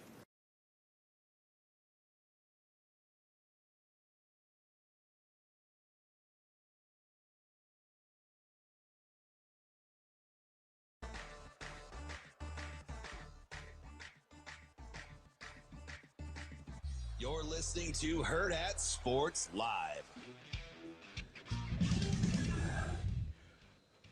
Welcome back, Hurrdat Sports Live. That's DBM Ravi, Lulla here at Hurrdat Sports Bar and Grill. If you're like me, you spend hours online looking at apps that have different houses, and you're just kind of browsing like you're shopping online on Amazon or whatever. But if you're really looking for one, it might be time to take the leap and get that real home buying process started. And Centris Federal Credit Union can help you out. Go to centrisfcu.org. Whether you're searching for your first home, next home, dream home, whatever it is, they've got programs to help you reach your goals, including My First Home and mortgages for medical professionals as well. They also can help you out if you're a VA or an FHA approved borrower as well. Make sure you get to centrisfcu.org to find out more. Terms and conditions apply. They're an equal housing lender and federally insured by NCUA.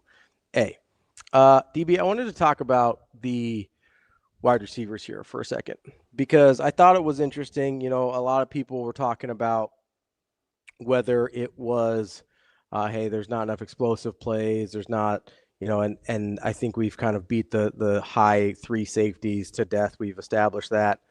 Here's the thing that I was wondering. Hey, we need to, never mind. I don't even know why I let it frustrate me, but it's fine. It's like you draw. I don't know. Go ahead. No. You just don't draw up go routes. Yeah. Against zone. Right.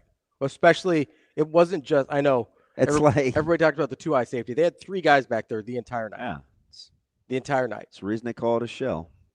And so they were, I don't know if it helps. Like, what's the alternative? Like, what do you want them to do? I don't know if it helps people visualize. They were basically running a prevent on the back end. It's why those DBs get a chance to run and hit guys from behind. Mm-hmm. Right? You could play catch to Emmett. And to their credit, they ran the scheme well. Yeah. You shouldn't chase in zone. Right. right? And they didn't. They kept it in front, and then they ran it down. That's one of the things I like about zone is that you're not chasing.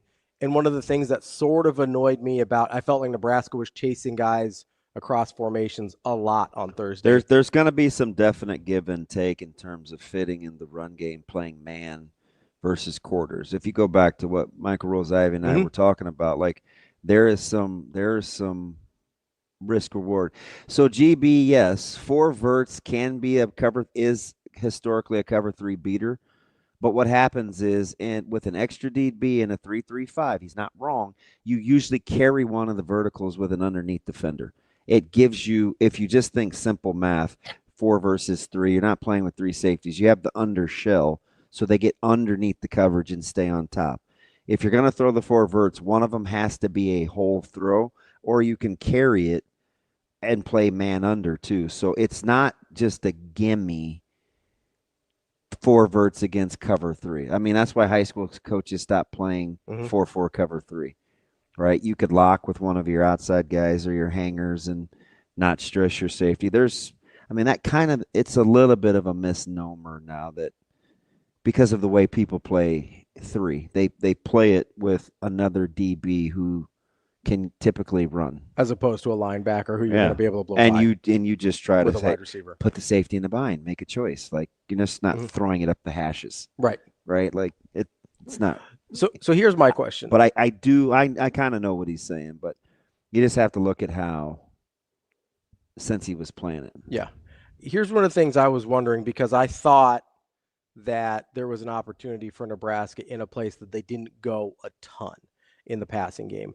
And that was, and he made a couple of these throws. I think there was one to Cortez Mills. I know there was one to Dane Key. Oh, hash to hash, 10 behind, to 15. Yeah, where you're getting behind the linebackers in front of the safeties. Yeah. Now, I get that that's a challenging throw to layer and make sure you get in there. But that's a throw that Dylan... And it's a concept, too. A lot of times it's called layered or... Can and should be able to make, right? Like that's... So that's the... If I was going to pick nits about the passing game... Pick nits. Yeah, if we're picking nits... Is that what that means? Nitpicking? I have no idea. I just like to, you know how I sometimes will say my flappers are gasted? I've said that forever. And what does nitpicking mean? I have no idea.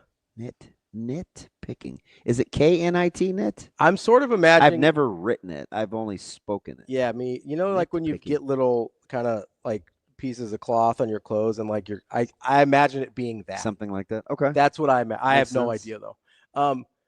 I would have liked to see maybe a little bit more of that to give yourself an opportunity. Now this I definitely agree with from GB. Keep going. I would have liked to see a little bit more of that. I think the challenging thing that maybe we're not respecting about Cincinnati with the way the game played out is typically if you're running against somebody playing a shell defense, right, you're going to try and hammer them with the run game. Yeah.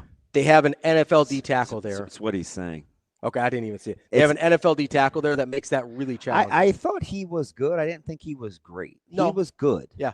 But he is a great player. I didn't feel like he was super disruptive. No. But it does make some of the things you would do against that type of defense a little bit harder. That's where you need downhill run game. Yes.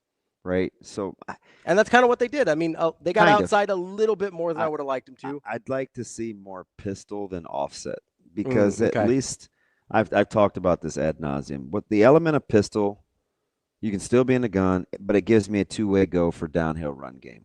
If I'm offset, I typically get more cross-face zone. Mm-hmm. There aren't very many same side. By same side, I mean same side hitters is what they're called, where backs get the ball on the side they start with. So they're typically slower developing. So you'd like to get it downhill a little quicker. Yes, I could see that. I want it on you. I could see that. I did think they went over, especially out of duo, where I'd like it a little. I'd like it a little quicker. But I think his premise is super sound, right? Yeah, I didn't think they were getting upfield quick enough when they were getting 6-on-5 in the box. I would agree. I'm 100% with them. Yeah, that's why I think when they went kind of hurry up or they went kind of big in the backfield, that's why they had good success of moving the pile. Mm-hmm. Just stay with downhill run game. So the other thing that allows you to do, right, is pistol's tough. Like as a guy that works on the defensive side of the ball, pistol changes the way your insides play, as in backers, mm-hmm. and it changes how honest I have to play you with my adjusters. So the backers playing different is where I wanted to get to there, because if you are able to get to that downhill a little bit quicker, I do feel like those backers would have had to creep up a little bit, creating even more space for those intermediate routes that I was talking about. Your back just has a two-way go.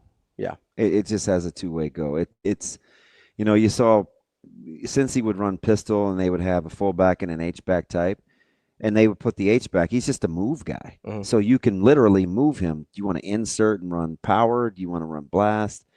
You don't, and you're still having offset fullback. So you start with a two-way go as an inside backer. Mm-hmm. I can get direct flow to me. I can get full flow to me. Backside guy has to think the same thing, especially if you use the move guy, because then he's lined up to you. And Cincinnati did formation Nebraska. They played it with a close side tight end, and they made the corner fit in the run game.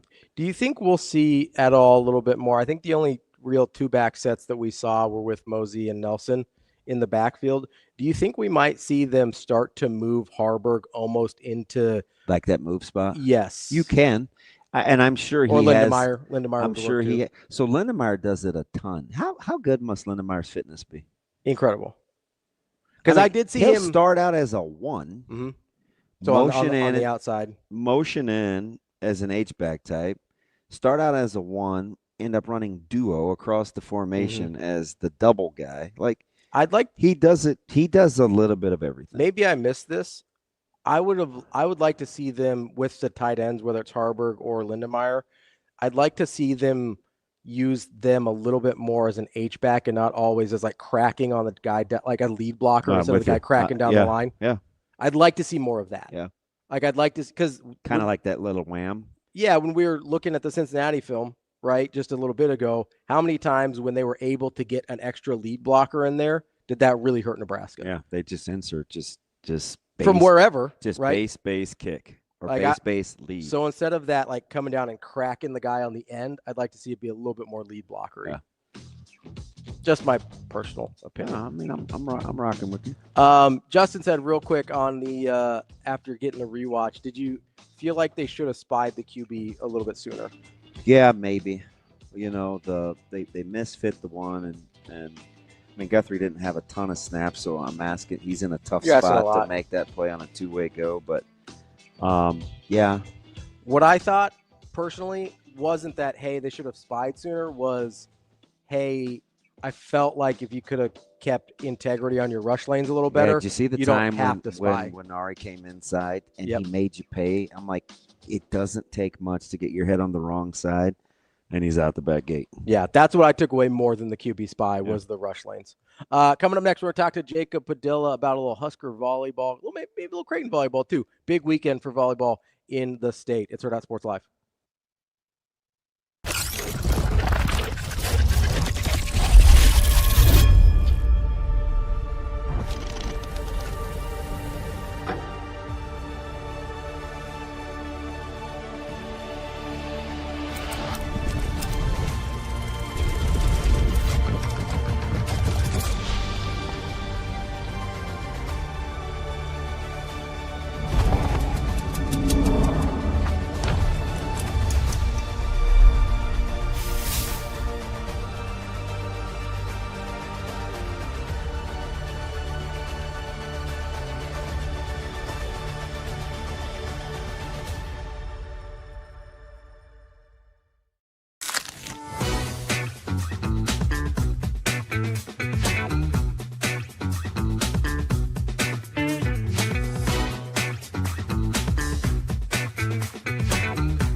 Yeah, I think, anytime you give up 200 yards rushing, you're not going to be real happy.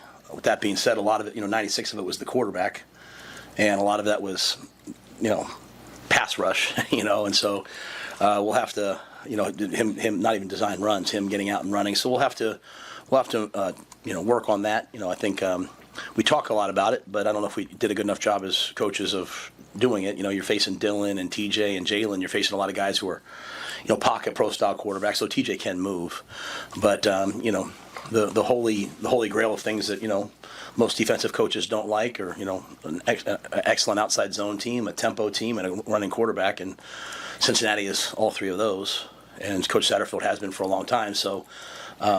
When you face those types of teams, you build your team differently. If you're a 3-4 team, you play with 4 eyes, you make the ball run to the sideline. We don't face a lot of that in the Big Ten. So it was a tough matchup for us in that regard. But we have to play better. We have to get off blocks better. We have to level out our rush better.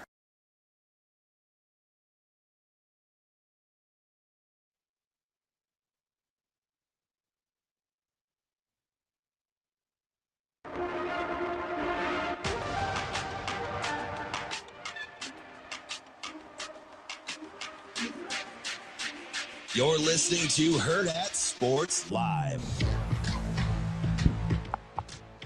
Welcome back, Hurrdat Sports Live, presented by Centris Federal Credit Union. That's DB. I'm Ravi Lulla. We are joined now by Jacob Padilla from Hurrdat Sports to talk a little volleyball this morning. Jacob, what's going on, buddy? Hey, guys. I'm doing well. Good to join you. Hey, so do we drive you up the wall with our group text when you're actually working? I always forget. It happens to me, too, because at some point I'm going to have to cut these guys off when I'm watching college football games because I'm actually watching. But when you put it in perspective with was it 62 or 150? 62. And I said, were all those text messages unopened? Because you were actually working. Well, so it wasn't even that. I was at the Bellevue West Volleyball Invitational on Saturday, and I'm tweeting updates all day long. Then we get to the championship match, and I just lose all service. And I had no idea what's going on. I just got a new phone, so I'm checking, did I hit a wrong thing or something? So I wasn't able to send out anything during the championship. So go figure. Tweet about all these games, and then the championship silence. But I get home and find out Verizon actually had an outage during the day. So I got home, finally got service back, and all the messages popped up at once. And I'm like, oh. Speaking of which, I need a refund from Bellevue West, too, because that streaming service crashed. Yeah. That's tough. Can they send me back my $9.10? Unfortunately, Morrow's my guy, man. He could probably get that out of his ashtray or seat cushion or something. Unfortunately, I think all of these streaming video services probably have some fine print in there that, hey, if things go poorly, that's. Oh, I hope not. Because that's a hustle. You won't let broadcast come to your field because you do streaming. I'll just say I'd be getting a lot of refunds if if that was the case every time I got one. Baller TV would be that. Baller TV would literally be financing my retirement. Baller TV, do you know how many Engine, emails I've given them? Yeah, it's not fun. And even HS Network, I was trying to watch the Millard South game, and just oh boy, yeah, we're trying. So how are things, man? So you come back, and I felt like Ravi wasn't contributing to volleyball, so I called to ask him if he was okay separate, right? Because there's 222 volleyball texts. Yeah. He hasn't responded. He has the ridiculous tennis text, and I'm like, that was the night before. It was all. Oh, look at you caregiver. It's relevant. When you're hammering him, it's fine. When it's me, well, Jacob actually likes tennis, so I do too. I know, but he likes there it apparently were a little bit more. 200 messages about college football, and you hit me with blood sugar. Listen, I had 4 screens going. One of them can be on tennis. Leave me alone. That's better than me. I had one screen, and it was on tennis for long stretches. That's my guy. So that's my guy. Were you? Listen, there's not a lot of diabetics in sports. When I see something, I like to talk about it. All right. Two things that Ravi will support: Millard North guys and diabetics. 100%. Correct. In that order. Hey, so I want to get back to the weekend because it was crazy, right? And we're dissecting this thing every which way but loose. Just volleyball honks after volleyball honks. How about the weekend for DBK to put her fingerprints all over this program? That was my takeaway from that reverse sweep comeback was, all right, this is a moment that this program really became Danny Busby Kelly's.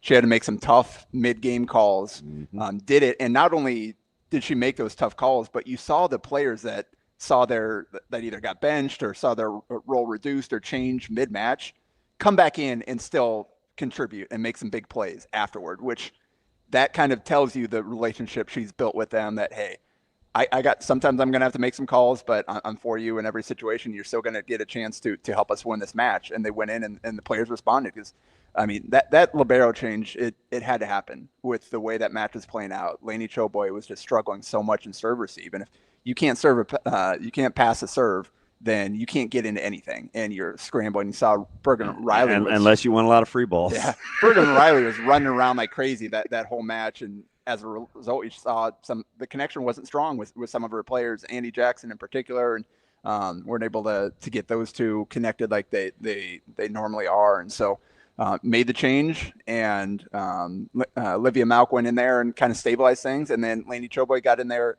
and DS, the role she played last year. And she passed better. She got better. She was able to settle down. It didn't have a ball coming her way every single rep there, and so was able to settle down, go in and play better. And so like it didn't fix everything. Like the changes she moved, they still, outside of the third set, they still struggled offensively. But yeah, because they only hit 220. Yeah, and you saw they were below 200, I think, in the last two sets. But they held. So Kentucky had 31 kills in the first two sets. It 28 in the last three combined. And only hit 168. Yeah. So defensively, they settled in. Yeah.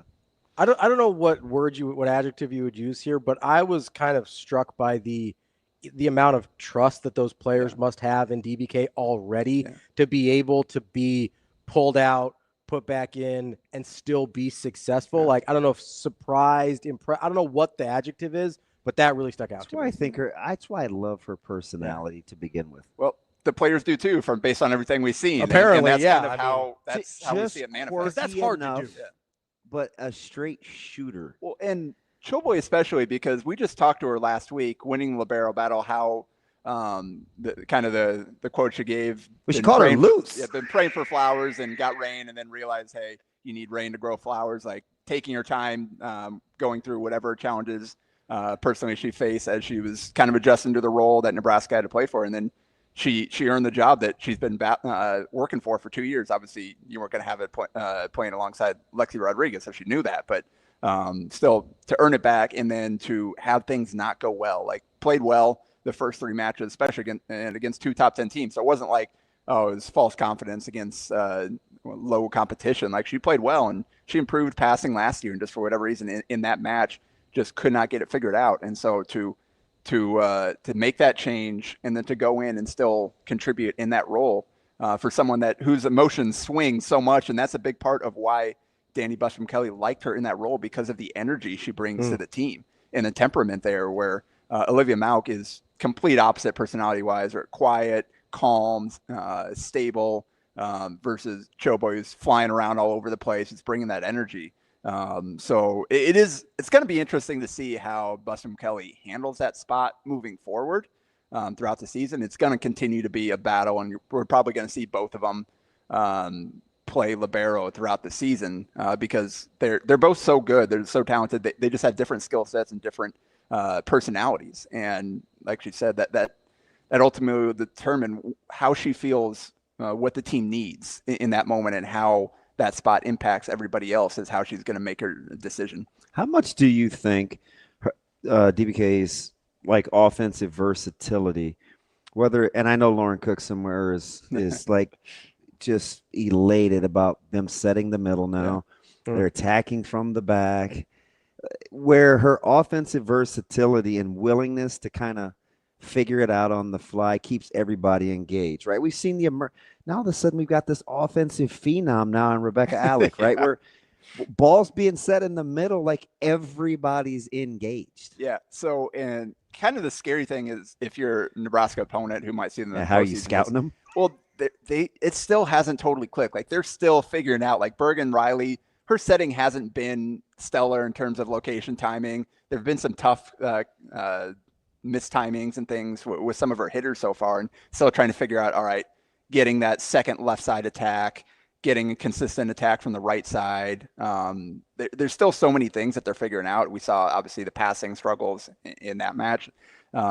Yet they're unanimous number one in the country, 4-0, 3 top 10 wins already, showed the resiliency to reverse sweep a top 10 team. And this shows you how much respect that the coaches have for Nebraska is Kentucky was number 7 in that match. They lost. The only other match they played was against Lipscomb. So good mid-major team, but mid-major, not ranked. And Kentucky went up 3 spots to number 4 in the poll. For taking 2 sets off. Yes. That's kind of where we're at with Nebraska now. And we saw. After what they did to 3 and 6 last week, And again, they're still figuring some things out. Obviously, replacing some pieces. We saw that Penn State lost twice already. How about Pitt? Are you all in on ASU, or is it still too early? I think they've proven themselves. Like, he's done a great job building up that program. Last year, they were kind of a surprise team, made the run up, and now, the first week of the season showing, hey, that wasn't a fluke. Like, they're actually building something there. So you had Penn State. You also had Wisconsin lose over the weekend as well. The state of Big Ten volleyball in flux a little bit, or how are you feeling about it? Well, the interesting thing about volleyball is, and we saw a little bit of this in college football with obviously Texas, Ohio State, and matchups like that, but the top teams in volleyball are not scared to play each other early in the season. Yeah, they just go after it, right? Yeah. The way they look at some of these in-season tournaments. Yeah. Oh, yeah. Well, Creighton's in one. Yeah. Nebraska's been in a couple now. Yeah, like Brian Rosen finally gets his first win. We say finally, but look who he played in the first 2. Yeah. So, were you guys mad at me that I like Kansas's all Reds? Because that was I felt like Ravi, it didn't fit the timing of the conversation. And I was like, why did I just hit send? I could have. See, and I probably could have kept that. Unlike you, I was supportive, and I go, hey, I like their all Reds in football too. He said, unlike me. But they were sharp. Yeah. Let's go back to your uniform though. Big Ten thing. No, yeah. I think it's too early to say because they're not losing to nobodies. They're losing to other top teams. So, and it's the first week, so we'll see how they can settle in. But Nebraska is looking, again, with all the room they still have for growth, they're in a really good spot, both Big Ten and nationally. I'm sorry, go ahead. I was going to say, speaking, are you still on Nebraska? Because I was going to. Yeah. Okay, let me do one more. To the good or to the bad, right? The Landfair still kind of figuring out, or the continued emergence of Harper Murray post John Cook. Yeah. Well, the way that Harper Murray and Rebecca Alec, we mentioned her earlier, have played to start this season. I don't think anybody expected. I still think Alec's my favorite. Yeah. I don't think anybody expected Rebecca to outplay Andy Jackson significantly so far this season, and not just defensively, overall offensively as well. And, they're going to get Andy going at some point here when they settle in. But, yeah, Rebecca Alec, 2.6 kills on 380 hitting almost to start the season.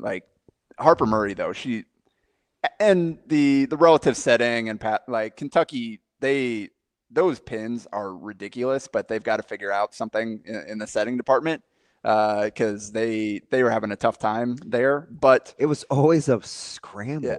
But to the degree to which Harper Murray outplayed the other 2 pins, and again, it's all relative, but Nebraska held DeLay and Hudson both under 200 hitting. And if you'd asked me early, I thought DeLay was going to get busy. And she was explosive. Well, they had 23 kills and 66 swings through the first 2 sets. And then Nebraska really locked in on him. And then Harper, she caught up to DeLay, ended up finishing career high 23 is what DeLay finished with, but hit more than twice as efficiently. 340 in that match, 15 digs to go with their career high 23 kills, 5 blocks, active up front there. So this is what Nebraska needs to go win a championship. We've seen. How would you use Landfair? That's a good. Both that spot and the right side. I don't know what the answer is just yet because it's kind of in a situation where you're seeing things from everybody, but it's not there yet. Terea Sigler, fantastic passing. She was not. Anytime that she passed it turned out pretty well for Nebraska when they can get her in serve receive in that match.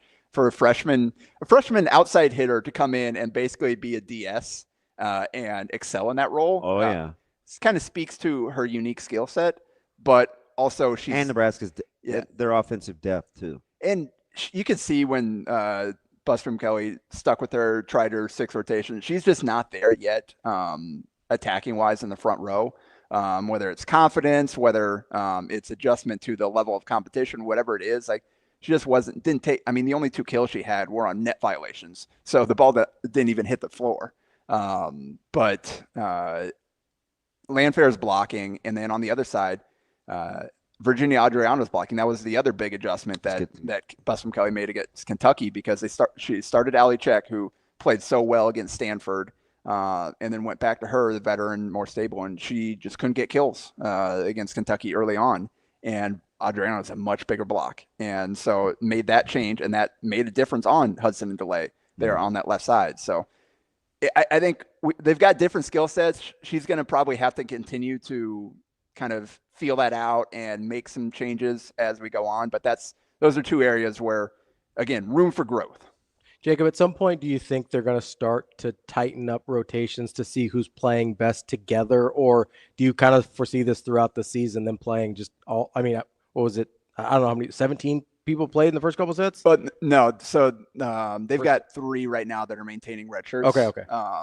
So far that haven't seen the floor, but yeah, I don't think so.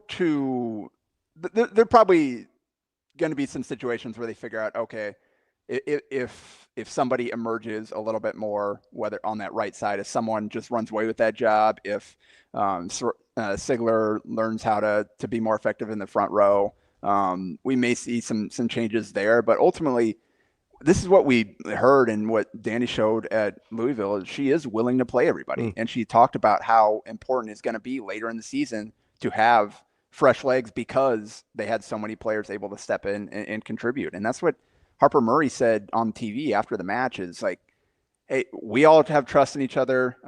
We all love each other. Everybody is ready to step up and contribute when they need to. And that Kentucky match was a perfect example of that, and why I think we're going to continue to see some situational subbing, some involvement of the bench. I mean, we saw Manaya Obeche play against Lipscomb, so we're probably going to see some matches like Cook did, where maybe gave Rebecca Alec the match off and went with the third middle just to give her some rest and get the other player in there with some experience. Let me get you out of here on this, young Jakob. How do you think Coach Rosen and the scheduling that they're willing to do at Creighton prepares them for what they want the Big East to be versus what they need the Big East to be? Yeah, that's always the most difficult thing right now. Is it's good for them that they've earned the trust. We talk about the poll and Kentucky moving up. Creighton 1 and 2 only dropped 1 spot, and obviously getting that win against Kansas, another ranked team, was big there. Man, Kansas, they need to stop playing 5 sets. Like that's all they do. They got to find a way to. That's all they do to shorten these matches up. Familiar 5 sets. Because Creighton has to get these wins. But it's hard. New coach, losing the players they did, to have to play these teams right out the bat. So like they've got to, and they'll get more opportunities. The schedule doesn't ease up that much, and they're going to have to get some of these wins going into the Big East, because it's just. And we even saw with Marquette receiving votes or whatever in the poll, but coaching change there, you don't know how that's going to hold up. And Marquette was consistently the one really good win that Creighton can count on in the Big East. And we don't know if that's going to be the case anymore. So they really have to make their hay in the non-conference. So that's kind of the challenge that Rosen is facing going into this schedule, knowing, hey, we're facing some of the best teams in the country. We've got a lot of new players in new roles, but we got to win some of these. Might be our only shot. Up. Yeah. So it's a tough spot to be in. Like he's joked multiple times now about the parting gift that Kirsten Bernthal Booth gave them. And it was necessary, but that doesn't make it any easier for Creighton here. So, but the key is that they learn, win or lose from some of these big matches early. They have to learn from them. They have to figure out how to end game. Multiple times during those losses, they had a chance. They were in control and weren't able to finish off a set. Ended up losing 2 sweeps. Kansas, that's a good point. Control early and you let it get away, and they found a way to rally and go out and win that 5th set and win it pretty handily. So that maybe that shows some growth. Maybe they're learning a little bit. They still have to figure out kind of, again, who gives them what in certain spots there.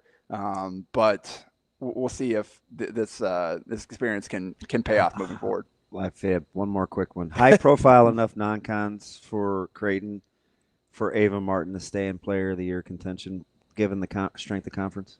Ultimately, that'll come down to one: can they give her enough help that teams aren't going to be able to load up on her to the same degree that we saw in the last 2 matches? Because she was phenomenal in that first one. But the last 2, they've kind of checked her efficiency and effectiveness because Creighton's still searching for consistent middle attack, consistent attack out of that left side, that second left side spot. And then Jaya Johnson, I think, will be fine ultimately. But I agree. They I'm still biased. Yeah. DB's breakfast buddy. Yeah, I was going to say. And she only said 4 words to me, but it's fine. I've recovered. But so ultimately, they're going to have to find a way to take some pressure off her because teams know, hey, they're setting Ava more often than not. And then Creighton's got to win some of them too. Like to be in that contention, you got to be top 10, top 5 type of range most likely. So yeah, Player of the Year is probably going to be tough just relative to the competition and where Creighton is right now and could potentially be. But first team All-American, very much within the striking range. She's outstanding. That's our guy, Jacob Padilla, Hurrdat Sports. You think we're on a Center Alcaraz collision course again? It certainly seemed like it with the guys that have bowed out and with the way that Center against Bublik last night. Oh my God, 6-1, 6-1, 6-1, and Bublik was playing great. And with Alcaraz, a new streamlined haircut, not enough versatility to his game. He's a one-trick pony. That's the reason Alcaraz can get him because he's an all-court player. I got a question though. Who could save off 4 match points in a 98-minute set? On what, Townsend? Yeah. 8. It was 8 of them. 8 match points? 8 match points she lost. It's 98 minutes. Unbelievable. I was watching that. I was like, okay, come on, finish this off so I can flip over to Creighton. And an hour and a half later, you haven't flipped anywhere. Well, no, I had to leave. I left. So after she lost it, I was like, all right, I got to go back over to Creighton. Kurchakov, though, is a really, really good player. Yeah. That's somebody that can win this thing. Yeah. That's your U.S. Open talk. Thanks, DB. I got you. Way to sneak it in there, Ravi. We'll be back tomorrow. More Hurrdat Sports Live. See you. Have a good day. Love you.